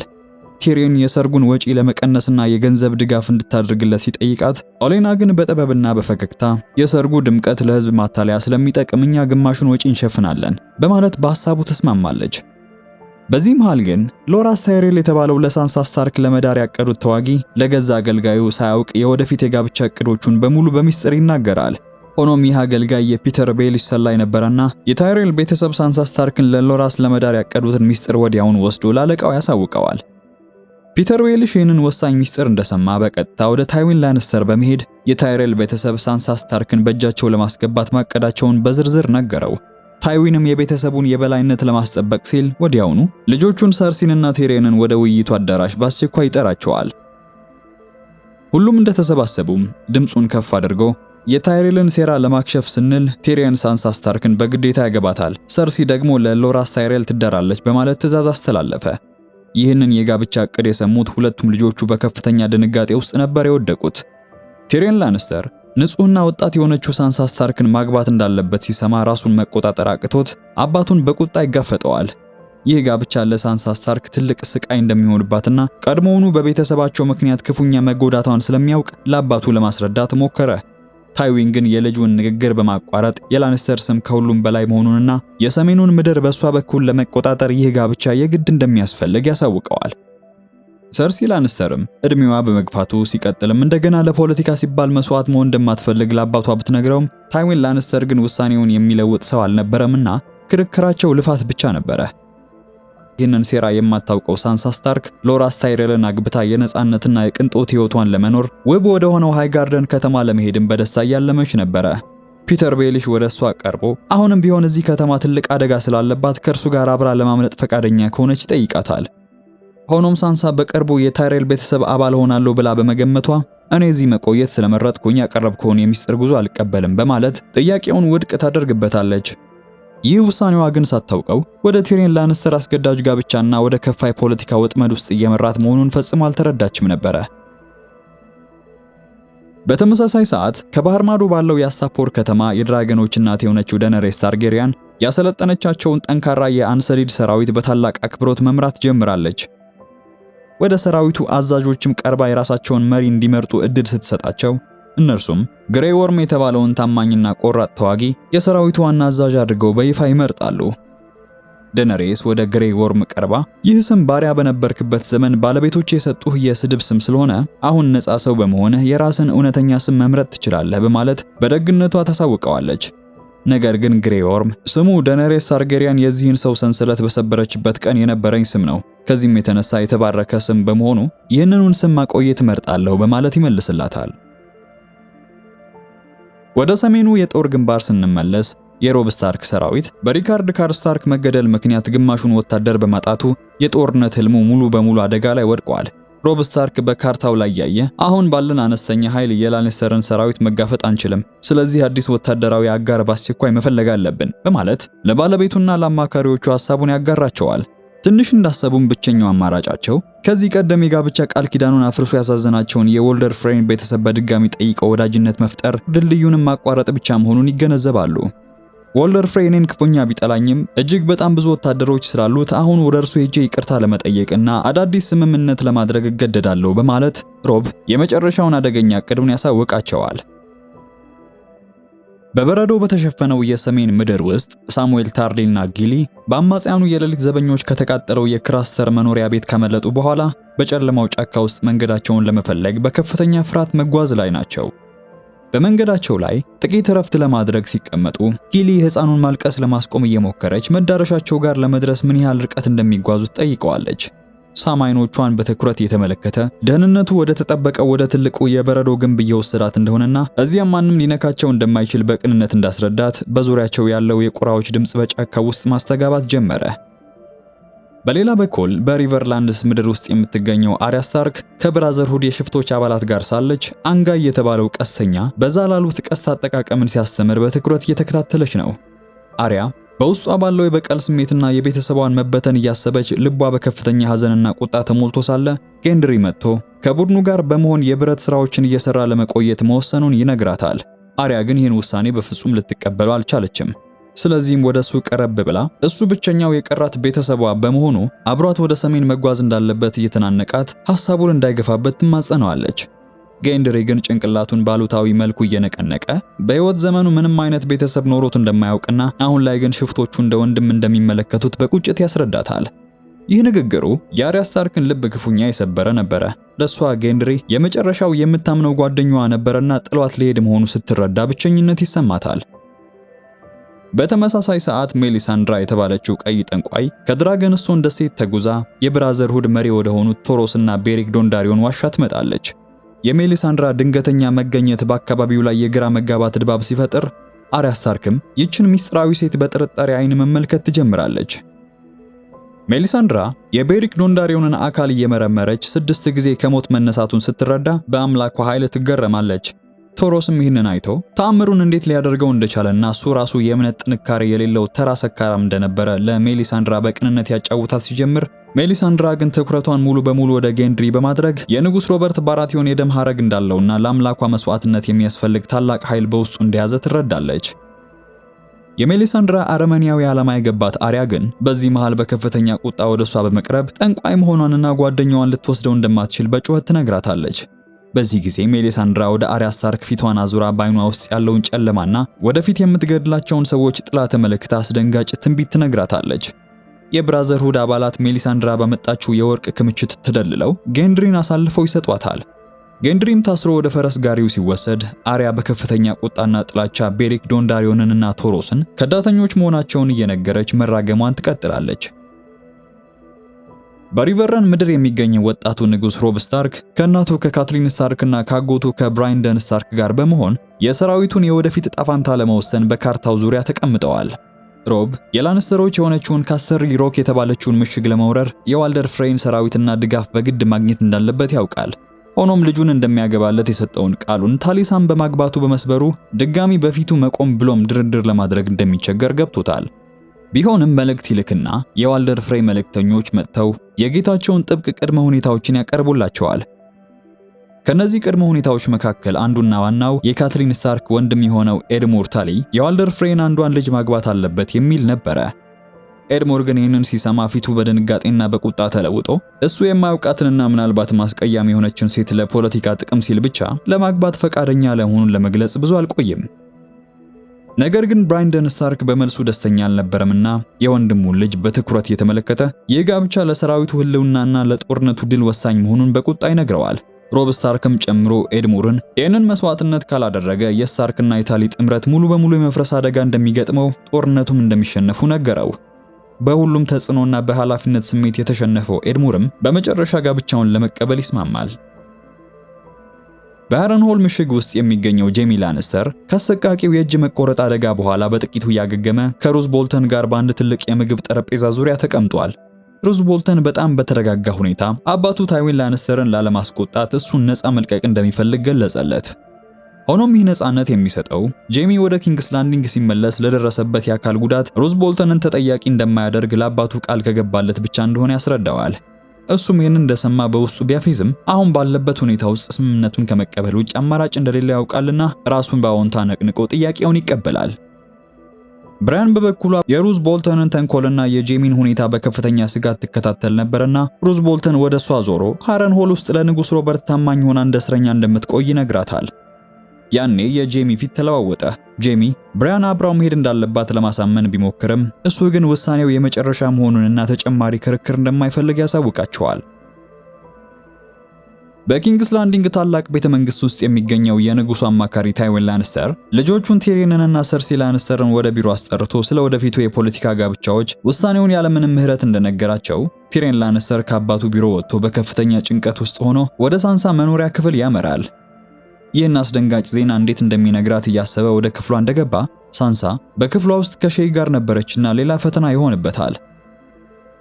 ስለመጪው የጋብቻ ህይወቷና ከኪንግስ ላንዲንግ ስለመውጣት እያሰበች በደስታና በተስፋ ያለች ነበረ ቲሪየን የገባው። በፊቱ ላይ ከባድ የሐዘን ድባብ የተመለከተችው ሳንሳ አንድ መጥፎ ነገር መከሰቱን ወዲያው ስትረዳ ቲሪየንም በዝግታ ወደ እሷ ቀረብ ብሎ አባቱ ታይዊን የወሰነውን የጋብቻ ትዕዛዝ እያዘነ ይነግራታል። ሼይ በበኩሏ በክፍሉ ቆማ ይህን ስትሰማ በቲሪየን ላንስተር ላይ ያላት እምነትና ፍቅር ወደ ጥልቅ ቅናትና ብስጭት መለወጡ አልቀረም። ሩቅ በሚገኘው የድሬድፎርት ምሽግ ጨለማ ክፍል ውስጥ ቴዎን ግሬጆይ በእንጨቱ መስቀል ላይ በድጋሚ ታስሮ በከፍተኛ ሁኔታ እየተሰቃየ ይገኛል።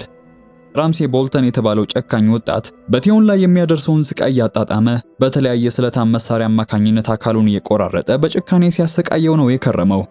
ቴዎን በህመም ብዛት ድምፁ እስኪጠፋ ድረስ እየጮኸ ወይ እንዲምሩት ወይም ደግሞ እንዲገላግሉት በተደጋጋሚ ቢለምንም ራምሴ ግን ማሰቃየቱን በቀላሉ ሊተወው አልፈቀደም። ከዛ ይልቅ የሚያሰቃየው እሱ ማን እንደሆነና አሁን ያለበት ቦታ የት መሆኑን እንዲገምት የመሳሰሉ እንቆቅልሾችን እያቀረበ በአእምሮ መጫወትን ነበር የመረጠው። ቴዎን መጀመሪያ ላይ የካርስታርክ ቤተሰብ አባል እንደሆነ ቢገምትም የሰጠው የተሳሳተ መልስ በመሆኑ ሌላ ጣቱን በስለት ማቁሰሉን ይቀጥላል። ስቃዩ ስለበረታበት በመጨረሻም ቴዎን የግሬጆይ አባል ቤተሰብ መሆኑንና የዊንተርፌልን ምሽግ ያወደመው እሱ እንደሆነ በማመን ጥፋተኝነቱን ተናዘዘ። ራምሴ ግን የቴዎንን ፊት እየተመለከተ የእሱ ዋና ዓላማ ያደረገውን እውነቱን ማወቅ ሳይሆን እሱን ሙሉ በሙሉ መስበርና ማዋረድ እንደሆነ በኩራት ሲነግረው ቴዎን ነፃ የመውጣቱን ተስፋ እዚህ ላይ ሙሉ በሙሉ ይጥላል። በሰሜኑ ታላቅ የበረዶ ግንብ ስር ጆን ስኖና ኢግሪት ከቶርሙንድና ከሌሎች የዱር ሰራዊት ጋር በመሆን ግንቡን ለመውጣት የመጨረሻውን ዝግጅት እያደረጉ ነው። ጆን በእጆቹ ላይ ያሉትን የበረዶ መውጫ መሳሪያዎችንና ገመዶች በጥንቃቄ እያስተካከለ ከፊቱ የተደቀነውን ግዙፍ የበረዶ ግድግዳ በከፍተኛ ስጋት የተመለከተ ሳለ ኢግሪት ወደሱ ቀረብ ብላ በፊቱ ላይ ያለውን ፍርሃት ተመልክታለችና ሁልጊዜም ታማኝነቷ ለሱ ብቻ እንደሆነ፣ በጦርነቱ ላይ ምንም አይነት ነገር ቢከሰት እንኳን ሁለቱም በአንድነት መቆም እንዳለባቸው በጥልቅ ፍቅር ትነግረዋለች። ጆን ስኖ በዚህ በኩል በሌሊት ዘበኞች ፊት የገባው ቃልና ለዚህ የዱር ሴት ባለው እውነተኛ ፍቅር መካከል ቆሞ ታማኝነቱ ለየትኛው ማድረግ እንዳለበት መፈተኑ ቀጥለዋል። ቶርሙንድ በዚህ በኩል በከፍተኛ ድምፅ ሁሉም ሰው ገመዱን በአግባቡ እንዲያስርና መውጣቱን እንዲጀምር ትዕዛዝ ሲሰጥ፣ ተጓዦቹም ተነቃቅተው በበረዶ ግድግዳ ላይ ጉዟቸውን ይጀምራሉ። የበረዶውን ግንብ መውጣት እንደጀመሩ ጆን ስኖና ኢግሪት በአንድ ገመድ ተያይዘው በጥንቃቄ መጓዛቸውን ቀጠሉ።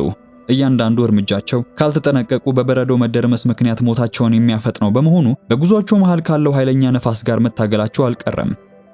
ጆን እዚህ ላይ እጆቹ በቅዝቃዜው ብዛት እየደነዘዙ ቢመጡም በትጋት ወደ ላይ መሳቡን ቀጥለዋል።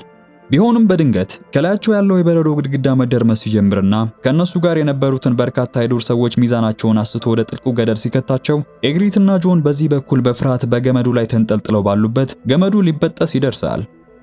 ይህን የተመለከተውና ከላያቸው የነበረው ኦሬል የራሱን ሕይወት ለማዳን ሲል ያለ ርህራሄ የተያዙበትን ገመድ በስለቱ መቁረጥ ጀመረ። ይህ ድርጊት ጆንን ያስቆጣ ነበረ።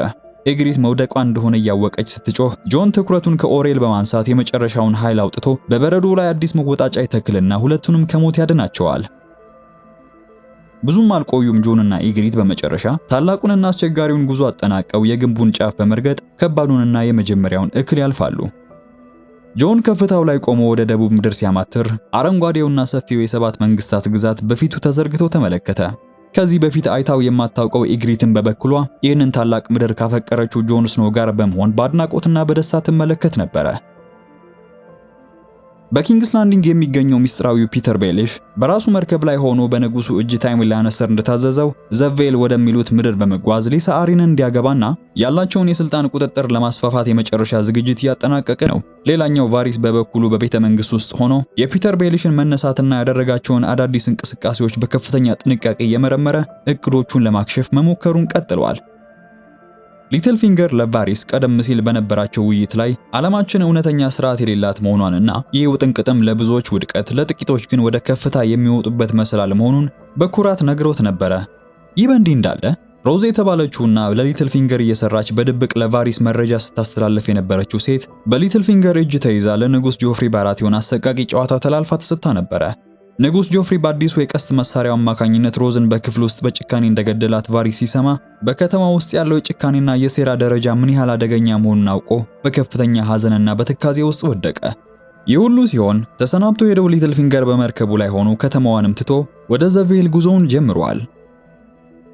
ይህ በእንዲህ እንዳለ በሰሜኑ ምድር የሚገኙት ወጣቱ ብራን ስታርክ፣ ጆጂን ሪድ እና ሚራ ሪድ ወደ ሰሜን የሚያደርጉትን ሚስጥራዊ ጉዞ በመቀጠል በአንድ ጥቅጥቅ ያለ ጫካ ውስጥ ተቀምጠዋል።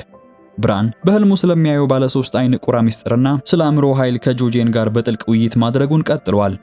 ጆጂን ለብራን እሱ ተራ ልጅ እንዳልሆነና የዱር እንስሳትን አእምሮ የመቆጣጠር ታላቅ መለኮታዊ ስጦታ እንዳለው ሲያስረዳው ነው የቆየው።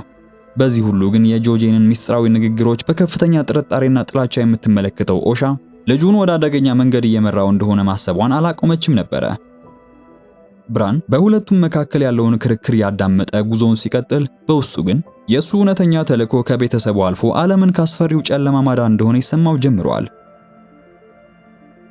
በሪቨርላንድስ ምድር ጥቅጥቅ ያሉ ጫካዎች ውስጥ ዝናቡ ያለማቋረጥ ሲጥል ሮብ ስታርክም ወደ ዋልደር ፍሬይ የሚያደርገውን ጉዞ ከሰራዊቱ ጋር ጀምሯል። ይህም ጉዞ የሰሜኑን ንጉሳዊ ክብርና የወደፊት ዕድል የሚወስን በመሆኑ በፊቱ ላይ ትልቅ የጭንቀት ስሜት ነበረ።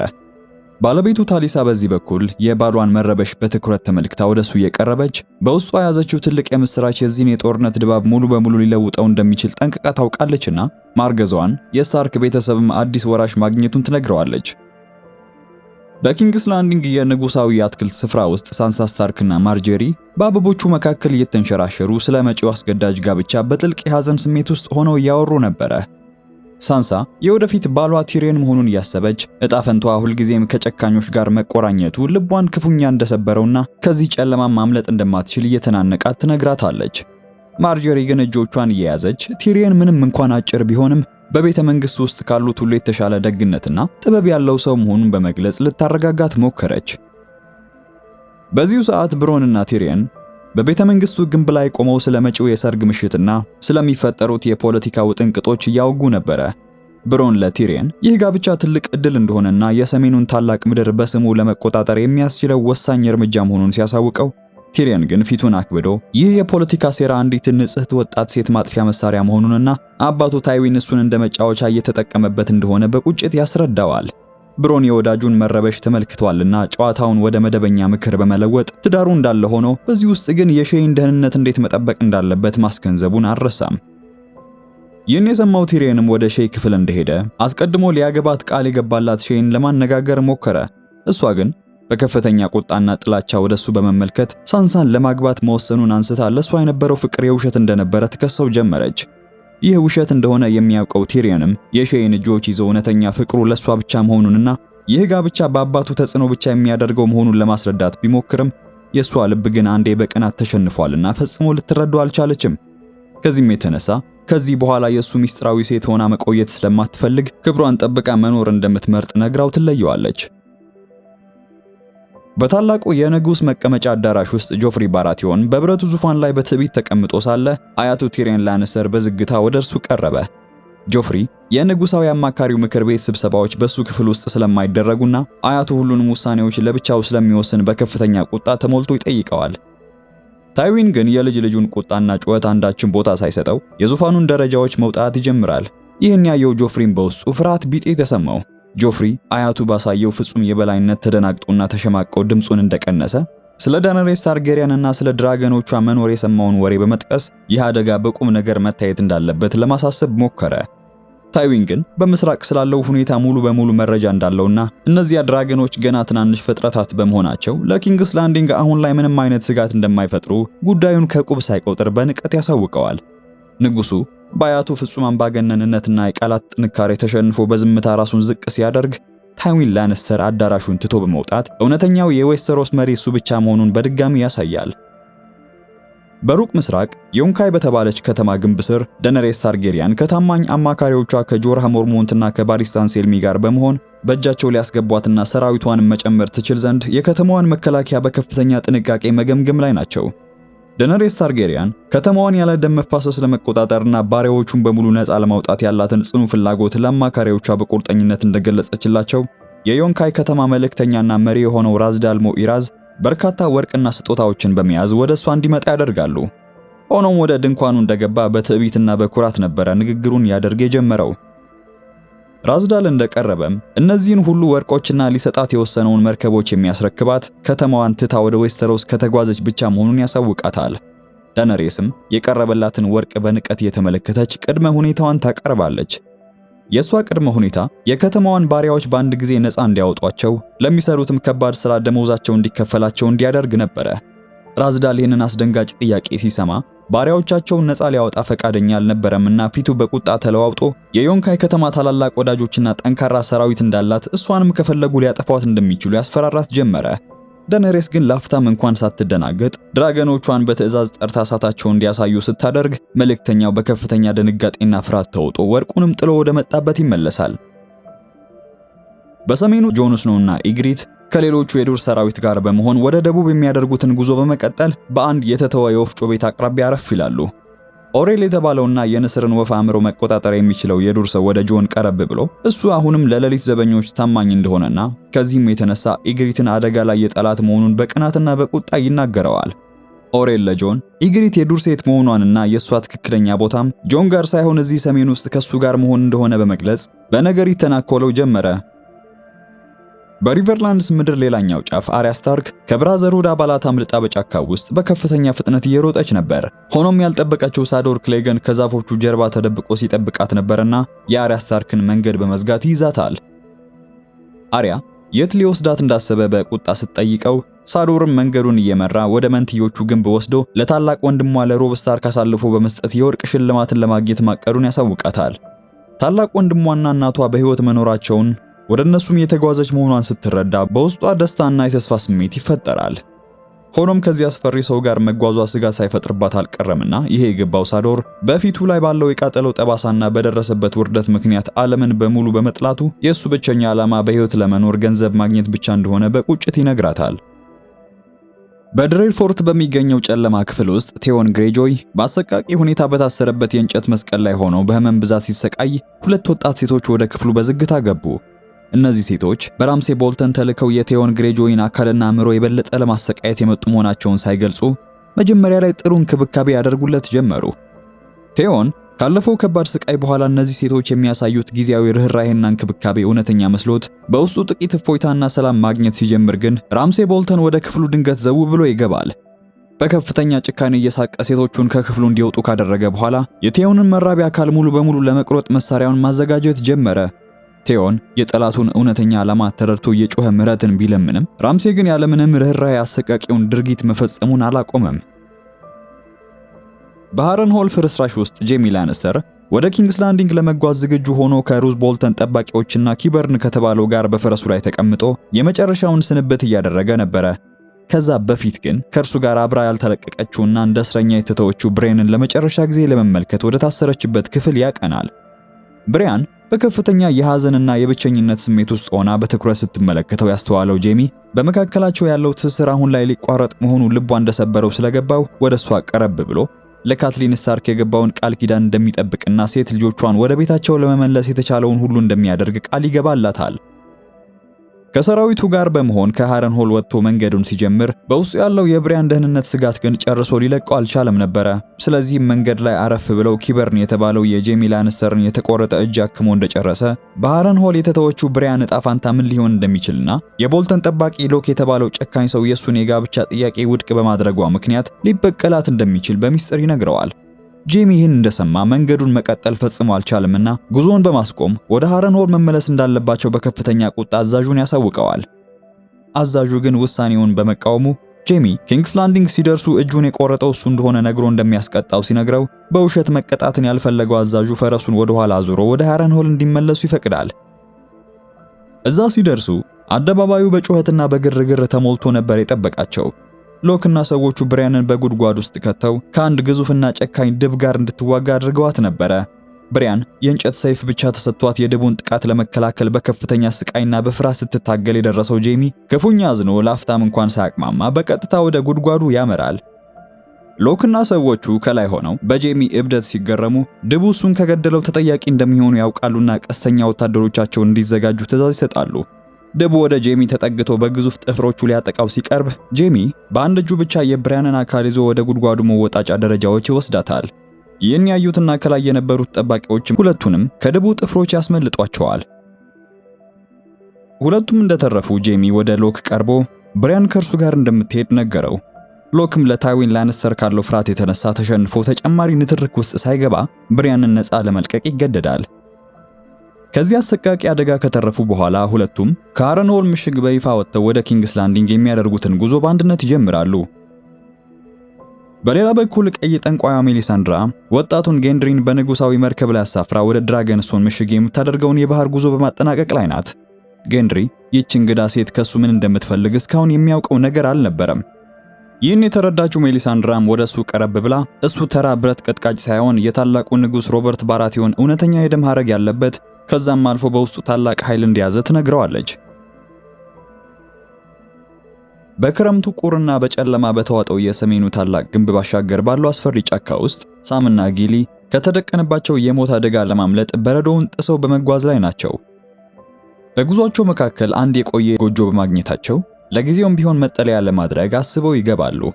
ሳም በብርድ እየተንቀጠቀጠ እሳቱን ለማንደድ ሲሞክር የጫካው ቁራዎች በድንገት በከፍተኛ ድምጽ መጮህ ጀመሩ። ሳም ወደ ውጭ ወጥቶ ሁኔታውን ለመፈተሽ ሞከረ። በዚህ ጊዜ ነበረ አንድ ሰብአዊ ያልሆነ ፍጡር በፊታቸው የተደቀነው። ይህ ፍጡር አይኖቹ እንደ ሰማያዊ እሳት የሚያበሩና አካሉ በበረዶ የተገነባ ዋይት ወከር ነበረና ወደ እነሱ በቀጥታ መራመድ ይጀምራል። ሳም ሰይፉን አውጥቶ ፍጥረቱን ለማጥቃት ሲሞክር ስለቱ ልክ እንደ መስታወት ተሰባብሮ መሬት ላይ ወደቀ። ይሁን እንጂ ሳም ተስፋ ሳይቆርጥ ቀደም ሲል ያገኘውን ጥንታዊ የድራገን ግላስ ስለት በማውጣት ፍጡሩን ሲወጋው ስለቱ የፍጡሩን አካል በነካው ቅጽበት አስፈሪው ፍጡር ወደ በረዶ ስባሪነት ተቀይሮ ይበታተናል። በኪንግስ ላንዲንግ ቤተመንግስት አዳራሽ ውስጥ የታቀደው የሰርግ ስነ ስርዓት እየተከናወነ ነበረ። በዚህ በኩል ግን የሳንሳ ልብ በሐዘን ተሰብሮ ነበረ። ቲሪየን ምንም እንኳን በክፋት የተሞላ ሰው ባይሆንም የሷ ፍላጎት ሳይኖር በዚህ የፖለቲካ ጋብቻ ውስጥ መግባቱ በጥልቅ የጥፋተኝነት ስሜት ውስጥ እንዲወድቅ አድርጎታል።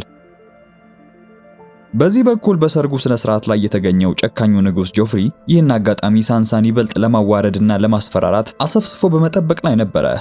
ወደ አዳራሹ እንደገቡም ጆፍሪ ወደ እርሷ ቀርቦ አባትሽ ከዳተኛ ስለነበረ አንቺም የዚህ ቤት ምርኮኛ ነሽ በሚል አስተያየት ልቧን ያቆስለው ይቀጥላል።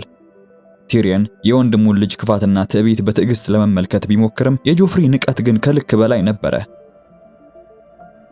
ከሰርጉ በኋላ የራት ስነ ስርዓቱ ላይ ንጉስ ጆፍሪ ከመጠን በላይ የወይን ጠጅ በመጠጣቱ ቲሪየንን ሚስቱን ወደ አልጋው እንዲወስድና የወንድነት ግዴታውን እንዲወጣ በይፋ በመግለጽ ይሳለቅበት ይጀምራል። ይህ አይነቱ ግልጽ ስድብ በክብር እንግዶቹ ፊት መቅረቡ ቲሪየንን በጥልቅ ስላስቆጣው እኔንና ባለቤቴን ማክበር አለብህ፣ ያለበለዚያ ግን የእጅህን ነው የምሰጥህ በማለት ያስጠነቅቀዋል።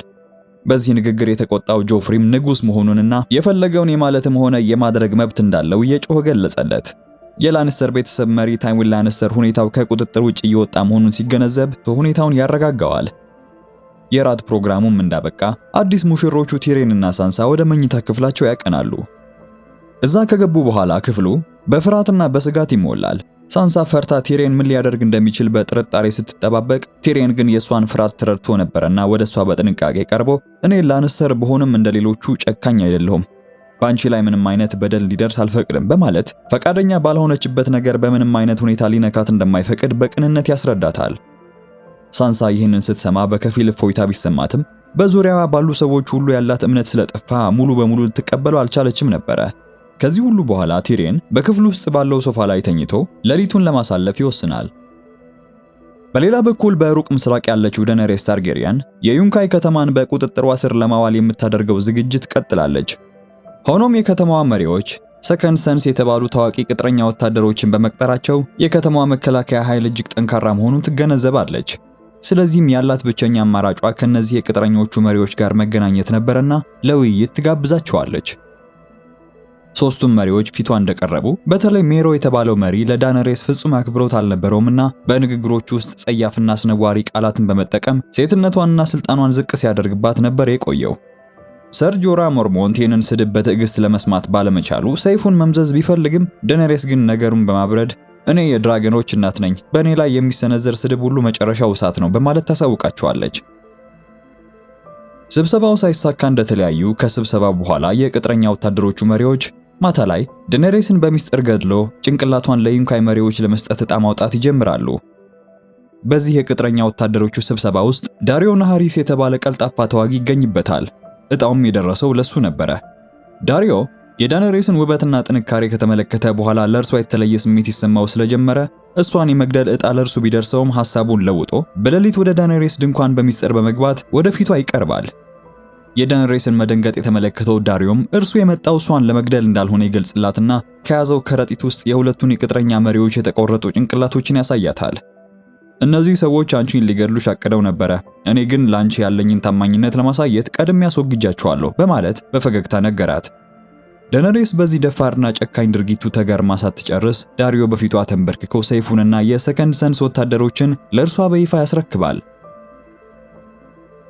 በድራገን ስቶን ደሴት ላይ ከረጅም ጉዞ በኋላ የተመለሰችው ሜሊሳንድራ የንጉሱ ዘመድ የሆነውን ወጣት ጌንድሪን በመያዝ የእርሱን ደም ለጥንቆላ ለመጠቀም ዝግጅት ላይ ነበረች። ጌንድሪ ለእረፍት የመጣ መስሎት መዝናናት ሲጀምር ቢቆይም ዳቮስ ግን ለምን ወደዚህ እንዳመጣችው ያውቃልና ወደ ስታኒስ ቀርቦ ይህንን ምስኪን ልጅ መስዋዕት ማድረግ ንጉሳዊ ክብር አይደለም፣ በጥንቆላ የሚገኝ ስልጣን መጨረሻው ጥፋት ነው በማለት የምታደርገውን እንዲያስቆማት ይማጸነዋል። ስታኒስ ግን በስልጣን ጥምና በበቀል ስሜት ታውሮ ነበርና የዳቮስን ምክር ሲገፋ፣ በዚህ በኩል ደግሞ ሜሊሳንድራ ጌንድሪን ወደ አልጋው በመውሰድ በሰውነቱ ላይ አልቅቶችን በማስቀመጥና ደሙን በመውሰድ የስታኒስን 3 ተቀናቃኝ ነገስታትን ለማጥፋት የተዘጋጀች ነበረ። ስነ ስርዓቱ ካለቀ በኋላ ሜሊሳንድራ ደሙ የተሞላባቸው 3 አልቅቶችን ይዛ ወደ ስታኒስ መጣች። ስታኒስም በእሳቱ ፊት እንደቆመ ለዙፋኑ ተቀናቃኝ ናቸው የሚላቸውን ጌቶች ስም እየጠራ አልቅቶቹን ወደ እሳቱ ውስጥ መጣል ይጀምራል። የመጀመሪያው ሟች ሮብ ስታርክ ነበረ። በመቀጠልም ባሎን ግሬጆይ ሲሆን በስተመጨረሻም ጆፍሪ ባራቲዮን በማለት ሶስተኛውን አልቅት ወደ እሳቱ ውስጥ ይጨምረዋል። በምስራቁ ምድር ዳነሬስ አዲሱን ወታደራዊ አቅሟን በመጠቀም የዩንካይ ከተማን ለመክበብ የመጨረሻውን ስትራቴጂ በመንደፍ ላይ ናት። ሰከንድ ሰንስ የተባሉት አጋሮቹን ክዶ ታማኝነቱን ለዳነሬስ ያስገባው ዳሪዮ ናሃሪስ ከተማዋን ለማንበርከክ ይጠቅማቸው ዘንድ ስለ ከተማዋ ሚስጥራዊ መግቢያዎችና ደካማ ጎኖች ለአማካሪዎቿ ያብራራል። የታመነው አማካሪዋ ጆራ ሞርሞንት ግን የዚህን አዲስ መጤ ወታደር ታማኝነት በጥብቅ በመጠራጠሩ እቅዱ ወጥመድ ሊሆን እንደሚችል ለዳነሬስ ታርጌሪያን በብርቱ ማስጠንቀቁ አልቀረም። ዳሪዮ ግን ንግስቲቱን ለማስደመም ባለው ፍላጎት ተሞልቶ ሕይወቱን በፈቃዱ እንደሰጣት ሁሉ ከተማዋንም የሷ ለማድረግ እንደሚሰራ ቃል በመግባት በሱ ላይ ምንም አይነት ጥርጣሬ እንዳይኖራት ያደርጋል።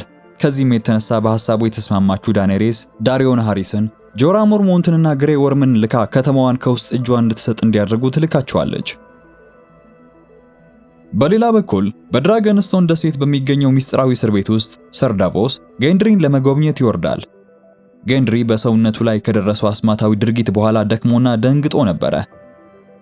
በሜሊሳንድራ ያልተበከለውና ላስተምሮቱ እጁን ያልሰጠው ዳቮስ ምንም እንኳን የንጉሱ ታማኝ ወታደር ቢሆንም፣ ምንም እንኳን ከስታኒስ ጋር የሚያጣላው ነገር ቢሆንም የሱን የሞራል ሴት ግን ንጹሃንን መስዋዕት ከማድረግ በላይ በመሆኑ ለጌንድሪ በማዘን ከዚህ አስፈሪ ቦታ ለማስመለጥ በሚስጥር ማቀድ ይጀምራል። በሰሜናዊው ምድር ላይ የሮብ ስታርክ የጦር ሰራዊት ወደ መንታው ግንብ ጉዞውን ሲቀጥል፣ የወጣቱ ንጉሥ ልብ ግን በጥርጣሬና በጸጸት ተሞልቷል። ሮብ ከእናቱ ከካትሊን ጋር በድንኳን ውስጥ ተቀምጦ የወደፊቱን የጦር ስትራቴጂ እያሰላሰለ የገቡትን የጋብቻ ቃል ኪዳን በማፍረሱ ምክንያት የደረሰበትን የጦር አጋሮቹን ማጣት እንዴት ማስተካከል እንዳለበት ተጨንቋል። ሮብ የላንስተሮችን ስትራቴጂካዊ ቦታ ለመምታትና ዋና ከተማቸውን ለመቆጣጠር የዋልደር ፍሬይ ጦርና ድጋፍ እንደሚያስፈልገው ጠንቅቆ ያውቃል። ካትሊን በበኩሏ ዋልደር ፍሬይ በባህሪው ተንኮለኛና በቀል ወዳጅ መሆኑን እያወቀች ይህ እርምጃው ትልቅ አደጋ እንዳለው ለልጇ ብታስረዳውም አሁን ባለው ሁኔታ ግን ጦርነቱን ለማሸነፍ ሌላ የተሻለ አማራጭ አልነበራቸውም። ግንቡ ላይ ከመድረሳቸው በፊት ካጎቱ ከብሪንደን ታሊ ጋር ስለ ሰራዊቱ አሰላለፍና ዝግጅት ባጭሩ ውይይት እያደረገ ነበረ ከቆይታ በኋላ ወደ ዋልደር ፍሬይ ምሽግ የደረሰው። ሮብና ባለቤቱ ታሊሳ ከሰራዊቱ ቀድመው ወደ ታላቁ አዳራሽ እንደገቡና በሽማግሌው በዋልደር ፍሬይ ፊት እንደቆሙ የፍሬይ ቤተሰብ መሪ የሆነው ዋልደር ፍሬይ በትዕቢትና በንቀት በተሞላ ድምፁ ንጉሱንና እናቱን ይቀበላቸዋል።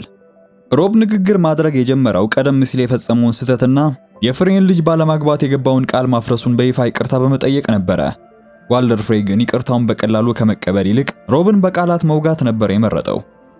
አዛውንቱ አይኖቹ ከሮብና ከቤተሰቡ አንስቶ ታሊሳ ላይ እንደጣለ ውበቷን ተመልክቶ በክፉ ምላሱ አጸያፊ ነገሮችን ይናገራት ይጀምራል። ሆኖም በአዳራሽ ውስጥ የነበሩት የንጉሱ ጠባቂዎች ንግግሩን አልወደዱትምና እጃቸውን ወደ ሰይፋቸው ሲሰዱ ሮብ ሁኔታው እንዳይባባስ በማሰብ ቁጣውን ተቆጣጥሮ የአጎቱን የኤድሞር ታሊን ጋብቻ ለማስፈጸም የመጣ መሆኑን በክብር ይገልጽለታል። በሰሜናዊው ታላቅ ግንብ አቅራቢያ የሚገኙት ሳሙኤል ታርሊና ጊሊ በበረዶ ውስጥ መንገዳቸውን ቀጥለዋል። ሳም ለጊሊና ለህፃን ልጇ ደህንነት ሲል ግንቡን የሚያቋርጡበትንና ካስል ብላክ ወደ ተባለው ቦታ የሚደርሱበትን መንገድ ለማግኘት ሲጓዝ ስለ ጥንት መጽሐፍት ስላነበባቸው ታሪኮች የተረከላት ፍርሃቷን ሊያቀልልላት ይሞክር ነበረ። ታሪኮቹን እያነሳ ሲያጫውታትም ጊሊ በበኩሏ እውቀቱንና ደግነቱን እያደነቀች ሙሉ በሙሉ አምናው ጉዟን ትቀጥላለች። ከግንቡ በስተደቡብ በኩል ደግሞ ብራን ስታርክ ከተከታዮቹ ጋር በአሮጌው ወፍጮ ቤት ውስጥ ተሸሽጎ ሳለ እንዳጋጣሚ ሆኖ የዱር ሰዎቹና ጆን ወደ ቦታው የእርሻውን ባለቤት ለመዝረፍ በመድረሳቸው ከፍተኛ አደጋ ውስጥ ወድቀዋል።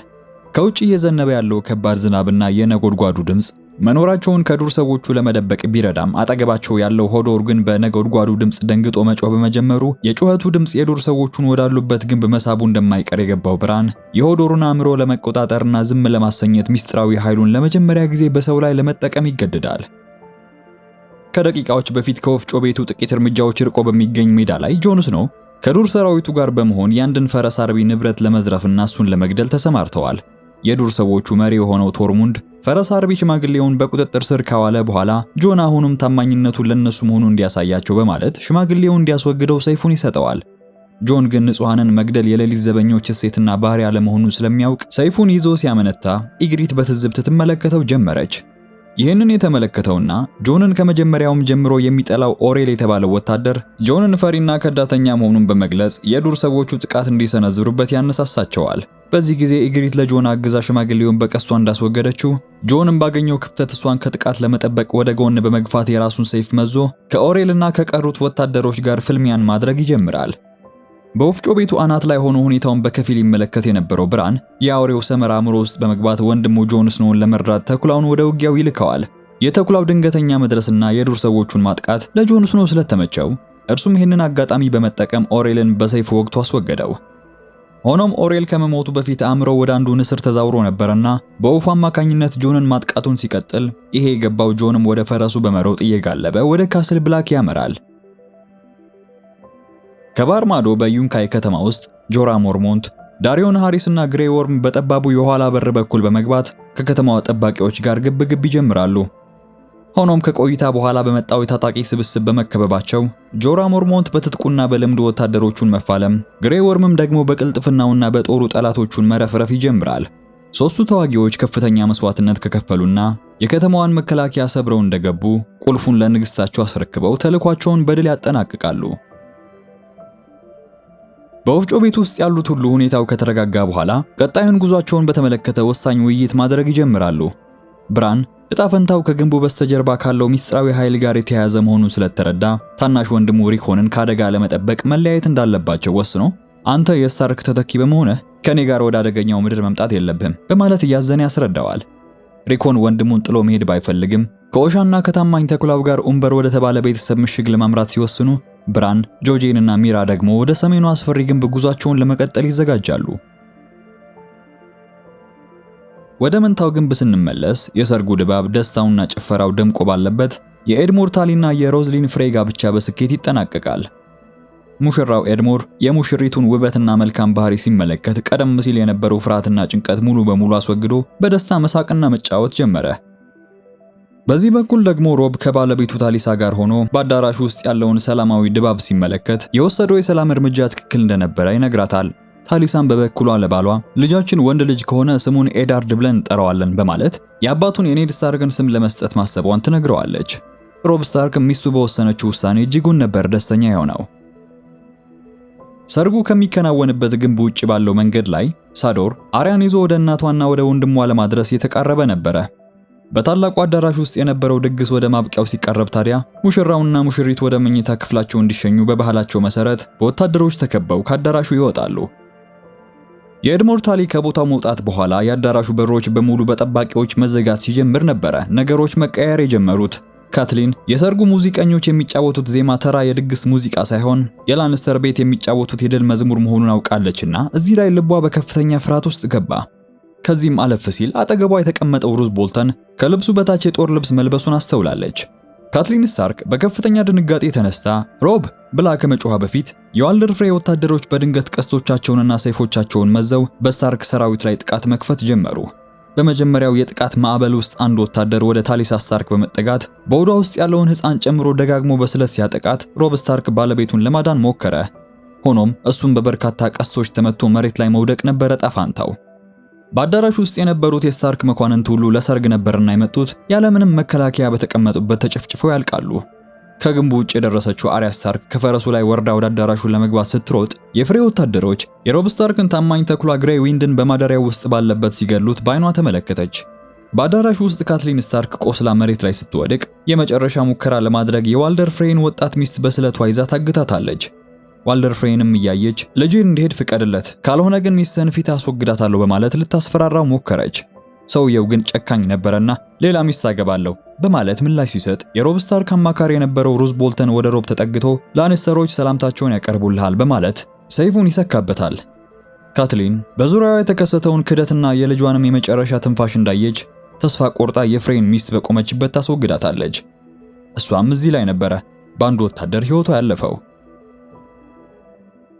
በመንታው ግንብ ቅጥር ግቢ ውስጥ የሰሜኑ ንጉስ ሮብ ስታርክና እናቱ በክህደት እጅ ከተገደሉ በኋላ የፍሬ ወታደሮች አስክሬኖቻቸውን እያረከሱ በደስታ መጮህ ጀመሩ። የሮብ ስታርክን ጭንቅላት ቆርጠው በምትኩ የገዛ ተኩላው ግሬይ ዊንድን ራስ በላዩ ላይ ሰፍተው በፈረስ ላይ ማስረው ነበረ ሲያዞሩት የነበሩት።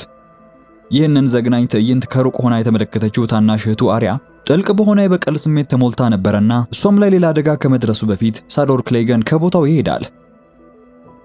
የፍሬ ወታደሮች የሰሜኑን ጦር ሙሉ በሙሉ በማጥፋት ድላቸውን ያከበሩ ባለበት በዚህ ወቅት የክህደቱ መሐንዲስ የነበረው ዋልደር ፍሬ በቤተ መንግስት ውስጥ በኩራት ተቀምጦ የወደፊቱን የኃይል ሚዛን እያሰላሰለ ነበረ። ሌላው ከሃዲው ሩዝ ቦልተን ከዋልደር ፍሬ ጋር ሆነው የፈጸሙትን የጭካኔ ሥራ በኩራት ሲጫወቱ ሩዝ ቦልተን አሁን የሰሜኑ አዲሱ ጠባቂ ተደርጎ እንደተሾመ እንረዳለን። የሮብ ስታርክ መሞት ለላኒስተር ቤተሰብ ትልቅ ድል ቢሆንም በሰሜኑ ምድር ለዘመናት የኖረው የስታርክ ታማኝነት በቀላሉ መስበር እንደማይቻል ግን ሁለቱም ያውቃሉ። በጨዋታቸው መሃል ሩዝ ቦልተን ልጁ ራምሴ በድብቅ የያዘውን ቴዮን ግሬጆ የተባለውን እስረኛ እንዴት እያሰቃየው እንደሆነ ለአሮጌ ዋልደር ፍሬ ይነግረዋል። ቴዮን በዚህ ሁሉ ቀደም ሲል የዊንተርፌልን ግንብ በመውረር የስታርክን ልጆች ለማስወገድ የሞከረ ቢሆንም አሁን ግን እጅግ አሰቃቂ በሆነ መልኩ የአካልና የስነ ልቦና ስቃይ እየደረሰበት ይገኛል። በኪንግስ ላንዲንግ ከተማ ውስጥ የሮብ ስታርክና የእናቱ መሞት ዜና ታላቅ ደስታና ድንጋጤን መፍጠሩ አልቀረም። ወጣቱና ጨካኙ ንጉስ ጆፍሪ ባራቲዮን የጠላቶቹን መውደቅ በሰማ ጊዜ በደስታ እየፈነጠዘ አማካሪዎቹን ያሰባስባል። እንደተሰበሰቡም የሮብ ስታርክን ጭንቅላት አስመጥቶ በሰርጉ ላይ ለሳንሳ ስታርክ እንደ ስጦታ ሊያቀርብላት እንደሚፈልግ በክፋት መናገር ጀመረ። በክፍሉ ውስጥ የነበሩት ሁሉ ይህንን ሰምተው በዝምታ ሲዋጡ የንጉሱ አያት ታይዊን ላንስተር ወጣቱን በታላቅ ቁጣ ያቋርጠዋል። ይሄ ሁሉ ሲሆን ግን በመካከላቸው የነበረው ቲሪን ላንስተር ሳንሳ አንድ ቀን ልታገኛቸው ተስፋ የምታደርጋቸው ቤተሰቦቿ እንደተነጠቀች ስትረዳ ምን ልትል እንደምትችል እያሰበ አዝኖ ነበረ። ከስብሰባው በኋላ ቲሪን ላንስተር ወደ ክፍሉ ሲመለስ ሳንሳ በመስኮቱ በኩል ወደ ውጭ እያየች በዝምታ ስታለቅስ ያገኛታል። የቤተሰቧን መጨፍጨፍ የሰማችው ሳንሳ አሁን በጠላቶቿ መካከል ብቻዋን ቀርታለች። በኋላ ላይ ቲሪየን የወይን ጠጅ እየጠጣ ሳለ እህቱ ሰርሲ ላንስተር ወደ ክፍሉ መጣች። ሰርሲ እንደገባች በመካከላቸው ያለው የቆየ ጥላቻ ላፍታ የቀነሰ ይመስል ለወንድሟ ስለ ልጆች ፍቅርና በህይወት ውስጥ ስለሚገጥሙ ፈተናዎች ስትነግረው ቆየች። ስታወራ እንደቆየችም በመጨረሻ የሳንሳን ህመም የሚፈውሰው ልጅ መውለድ ብቻ እንደሆነና እሱም ይህን ማድረግ እንዳለበት መክራው ነበር የተለየችው። በሩቅ ሰሜን በሚገኘው የሌሊት ዘበኞች የጥበቃ ግንብ አጠገብ ባለው በረሃማ ስፍራ ብራን ስታርክና አጋሮቹ በአንድ አሮጌና የተተወ ግንብ ውስጥ ተጠልለዋል። ብራን የአካል ጉዳተኛ ቢሆንም በውስጡ ያለው ከተኩላዎች ጋር አንድ የመሆን የዋርግ ኃይል ግን ከቀን ወደ ቀን እየበረታ መጥቷል። እሱና ጓደኞቹ ጆጄን፣ ሚራና ግዙፍ ሆዶር እሳት አንድደው እየሞቁ ሳለ ብራን ስለ አይጥ ምግብ አብሳይ የቆየ አስፈሪ ታሪክ ይነግራቸዋል። ይህ ታሪክ የገዛ ወገኖቹን ስለገደለና አማልክትም ይህንን ግፉን አይተው ወደ አይጥ ስለቀየሩት ሰው የሚተርክ ሲሆን ይህም ለዋልደር ፍሬይ ክህደት የሚሆን ምሳሌ ነበረ። ታዲያ በድንገት ከጨለማ ውስጥ ድምጽ ሰምተው ሲደነግጡ ከዛ ውስጥ የወጡት ሳሙኤል ታርሊና የዱር ሴቷ ጊሊ ነበሩ። ሳም የብራንን ግዙፍ ተኩላ ሰመርን ሲያይ ብራን የጆን ስኖው ወንድም እንደሆነ ወዲያውኑ ነበር የገመተው። እነ ብራን እነሱ ወደ መጡበት የበረዶ ምድረ በዳ እየሄዱ መሆናቸውን የተረዳው ሳም ወደ ደቡብ እንዲመለሱ ይለምናቸው ይጀምራል። ነገር ግን ብራን ከግንቡ ባሻገር ወዳለው ጥልቅ ሰሜን መጓዝ የእርሱ ጠፋንታው ስለነበረ የሳምን ምክር በፍጹም ሊቀበለው አልወደደም። ሳም የብራንን ቁርጠኝነት በተረዳ ጊዜ በግንቡ ስር የሚያሳልፈውን ሚስጥራዊ በር ያሳያቸዋል። በመቀጠልም የድራገን መስታወት የተባሉትን ዋይት ወከርሶች ከገጠሟቸው የሚያስወግዱበትን መሳሪያ ይሰጣቸዋል። ብራንና ጓደኞቹ ወደማይታወቀውና እጅግ አደገኛ ወደሆነው ከሰሜን ባሻገር ወዳለው ምድር ሲገቡ ሳምና ጊሊ ደግሞ ወደ ካስል ብላክ ግንብ ይመለሳሉ። እዛ እንደደረሱ የሌሊት ዘበኞች የበላይ አማካሪ ለሆነው ለሜስተር ኤሞን ታርጌሪያን ዋይት ወከርስ እየመጡ እንደሆነና መላው ዌስተሮስ አደጋ ላይ መውደቁን ያስረዳል። ሜስተር ኤሞንም የሳምን እውነተኝነት አምኖ ለመቀበል ብዙ ጊዜ አልወሰደበትምና ወዲያውኑ ለሁሉም የዌስተሮስ ነገስታት አስቸኳይ መልእክት የያዙ ቁራዎችን እንዲልኩ ያዛል። ይህ በእንዲህ እንዳለ የጆን ስኖው የቀድሞ ፍቅረኛ የነበረችው ኢግሪት በፈረስ ላይ የሸሸ የነበረው ጆን ስኖውን ተከታትላ ትደርስበታለች። ኢግሪት ቀስቷን ወደ ጆን ስኖው ወጥራ ስትቆም በአይኖቿ ውስጥ ጥልቅ የሆነ ፍቅርና ክህደት የፈጠረው ቁጣ ይነበብ ነበረ። ጆን ወደ እሷ ዞሮ አሁንም እንደሚወዳት ነገር ግን የሌሊት ዘበኝነቱን ሊለውጠው የሚችለው ነገር አለመሆኑን ይገልጽላታል። እነዚህ ልብ ሰባሪ ቃላት የሰማችው ኢግሪትም የሷ ልታደርገው እንደማትችል ስትረዳ በፈረሱ ላይ ወጥቶ ሲያመልጥ የነበረው ጆን ላይ 3 ቀስቶችን አስወንጭፋ ታቆስለዋለች። ደም እየፈሰሰውና እጅግ ደክሞት የነበረው ጆንም በመጨረሻ የካስል ብላክ ግንብ ደጅ ላይ ደርሶ ከፈረሱ ላይ ወደቀ። ወንድሞቹ የሆኑት የሌሊት ዘቦቹና ታማኙ ሳም ሲያዩት ሮጠው ያመጡትና ሕይወቱን ለማዳን ወደ ውስጥ ያስገቡታል። ጆን ምንም እንኳን በአካል ክፉኛ ቢቆስልም ወደ ቤቱና ወደ እውነተኛ ወንድሞቹ በመመለሱ በውስጡ የሆነ ፎይታ ተሰማው። በተመሳሳይ ሰዓት በድራገንስቶን ደሴት ላይ ስታኒስ ባራቲዮንና ሜሊሳንድራ የወደፊቱን የጦር ዕቅድ እያወጡ ነበረ። ሜሊሳንድራ የጆፍሪንና የሌሎች ነገስታት መሞት በደም መስዋዕት አማካኝነት አስቀድማ አይታ የነበረ ሲሆን አሁን ላይ ባዘዙት መሰረት የሮብ ስታርክን መሞት ሲሰሙ ይህ ድል የእሱ አምላክ የሆነው የብርሃን ጌታ ያመጣው በመሆኑ የንጉሳዊው ደም ያለበት ጌንድሪን ሙሉ በሙሉ መስዋዕት ማድረግ እንዳለባቸው አጥብቃ ትነግረዋለች። በስልጣን ጥም የተቃጠለው ስታኒስ ባራቲዮንም በዚህ አስቀያሚ ድርጊት ተስማምቶ የጌንድሪን ሞት ያዘዘው ወዲያውኑ ነበረ። ይሄ ሁሉ ሲሆን ግን የስታኒስ ባራቲዮን ታማኝ አማካሪ የነበረው ዳቮስ ይሄን እንግዳ ስርዓት በመቃወም በድብቅ ወደ እስር ቤት ወርዶ ጌንድሪንም አስመልጦ በጨለማ ወደ ባህሩ ዳርቻ እየወሰደው ነበረ። እዚያም ያዘጋጃትን ትንሽ ጀልባ ላይ እንዳስቀመጠው ወደ ኪንግስ ላንዲንግ እንዲያመልጥ መቼም ቢሆን ወደዚህ እንዳይመለስ ነግሮ ይልከዋል። በማግስቱ ጠዋት ስታኒስ ባራቲዮንና ሜሊሳንድራ እስረኛው ማምለጡን ባወቁ ጊዜ እጅግ ተቆጡ። ዳቮስም የፈጸመውን ክህደት በኩራት አምኖ ሲናገር ስታኒስ ወዲያውኑ የሞት ፍርድ ይፈርድበታል። ሆኖም ዳቮስ ከካስል ብላክ የመጣውን የሜስተር ኤሞን ታርጌሪያንን የቆራ መልእክት ለንጉሱ እንዳሳየው ሜሊሳንድራን መልእክቱን አንብባ እውነተኛው ጦርነት በሰሜን ከዋይት ወከርስ ጋር እንደሆነ አሁን ሞት የተፈረደበት ዳቮስም በዚያ ጦርነት ውስጥ ትልቅ ሚና እንዳለው ስትናገር የሞት ቅጣቱ ይሰረዝለታል። በሌላ በኩል የሩዝ ቦልተን ልጅ ራምሴ የቲዮንን አካልና ስለልቦናውን ማሰቃየቱን ቀጥለዋል። የቲዮን ሰብአዊነት ሙሉ በሙሉ በመጥፋት ላይ ሳለ እዚህ በብረት ደሴቶች ላይ ደግሞ የቲዮን አባት ባሎን ግሬጆይ ከራምሴ የተላከለትን ሳጥን እየከፈተው ነበረ። በሳጥን ውስጥ የልጁ የተቆረጠ መራቢያ አካልና ልጁን ካልወሰደው ተጨማሪ ስቃይ እንደሚያደርስበት የሚገልጽ ማስፈራሪያ ነበረ። ባሎን ግን ልጁ የሱን ትዕዛዝ ጥሶ በመሄዱ ጉዳዩ እንደማይመለከተው የሱ ልጅ እንዳልሆነና ምንም እንደማያደርግለት በጭካኔ ተናገረ። ነገር ግን የቲዮን እህት ያራ ግሬጆይ የአባቷ ፈሪነት ስላበሸቃት ትዕዛዙን በመጣስ የብረት ደሴቶች ምርጥ ተዋጊዎችን ይዛ ወንድሟን ለማዳን ትነሳለች።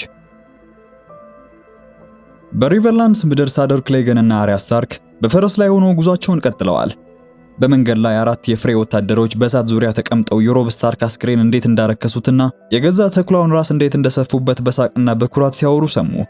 ይህን የሰማችው አርያ ከፈረሱ ላይ በዝምታ ወርዳ ወደ ወታደሮቹ ቀረበች። ወታደሮቹ ትንሽ ልጅ እንደሆነች በማሰብ ሲሳለቁባት፣ እሷ ግን ቀረብ ብላ ቀደም ሲል ጃከንሄ ጋር የሰጣትን የብረት ሳንቲም መሬት ላይ ጣለችው። ወታደሩ ሳንቲሙን ለማንሳት ሲያገውንብስ ነበረ አርያ በድብቅ የያዘችውን ስለት አውጥታ ደጋግማ ታጠቃው የጀመረችው።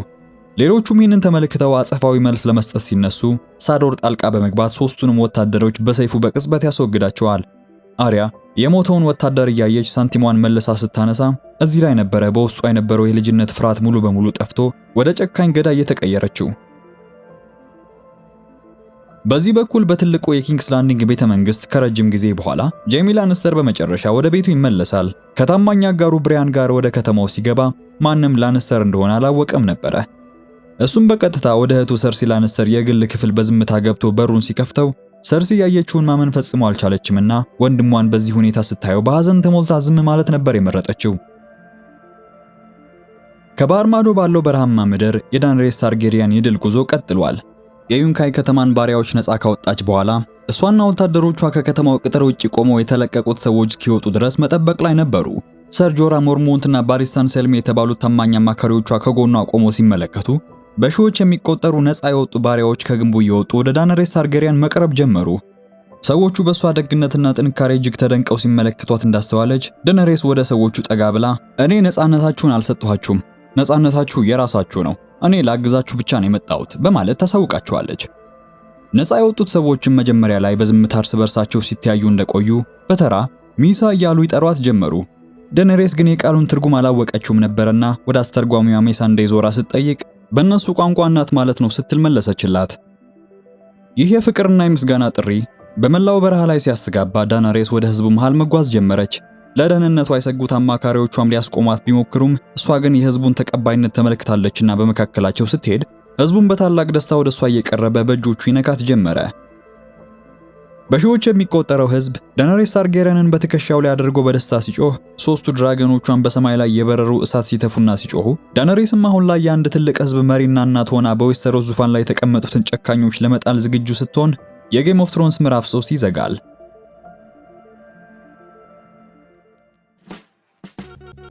በዚህ ቪዲዮ የቀረበላችሁ ጌም ኦፍ ትሮንስ የተሰኘውን ተከታታይ ፊልም 3ኛው ምዕራፍ 10ሩን ክፍሎች ባጭሩ ነበረ። ምዕራፍ 1 እና 2 ላመለጣችሁ አድማጭ ተመልካቾቼ ኮመንቱ መጀመሪያ ላይ አስቀምጥላችኋለሁ።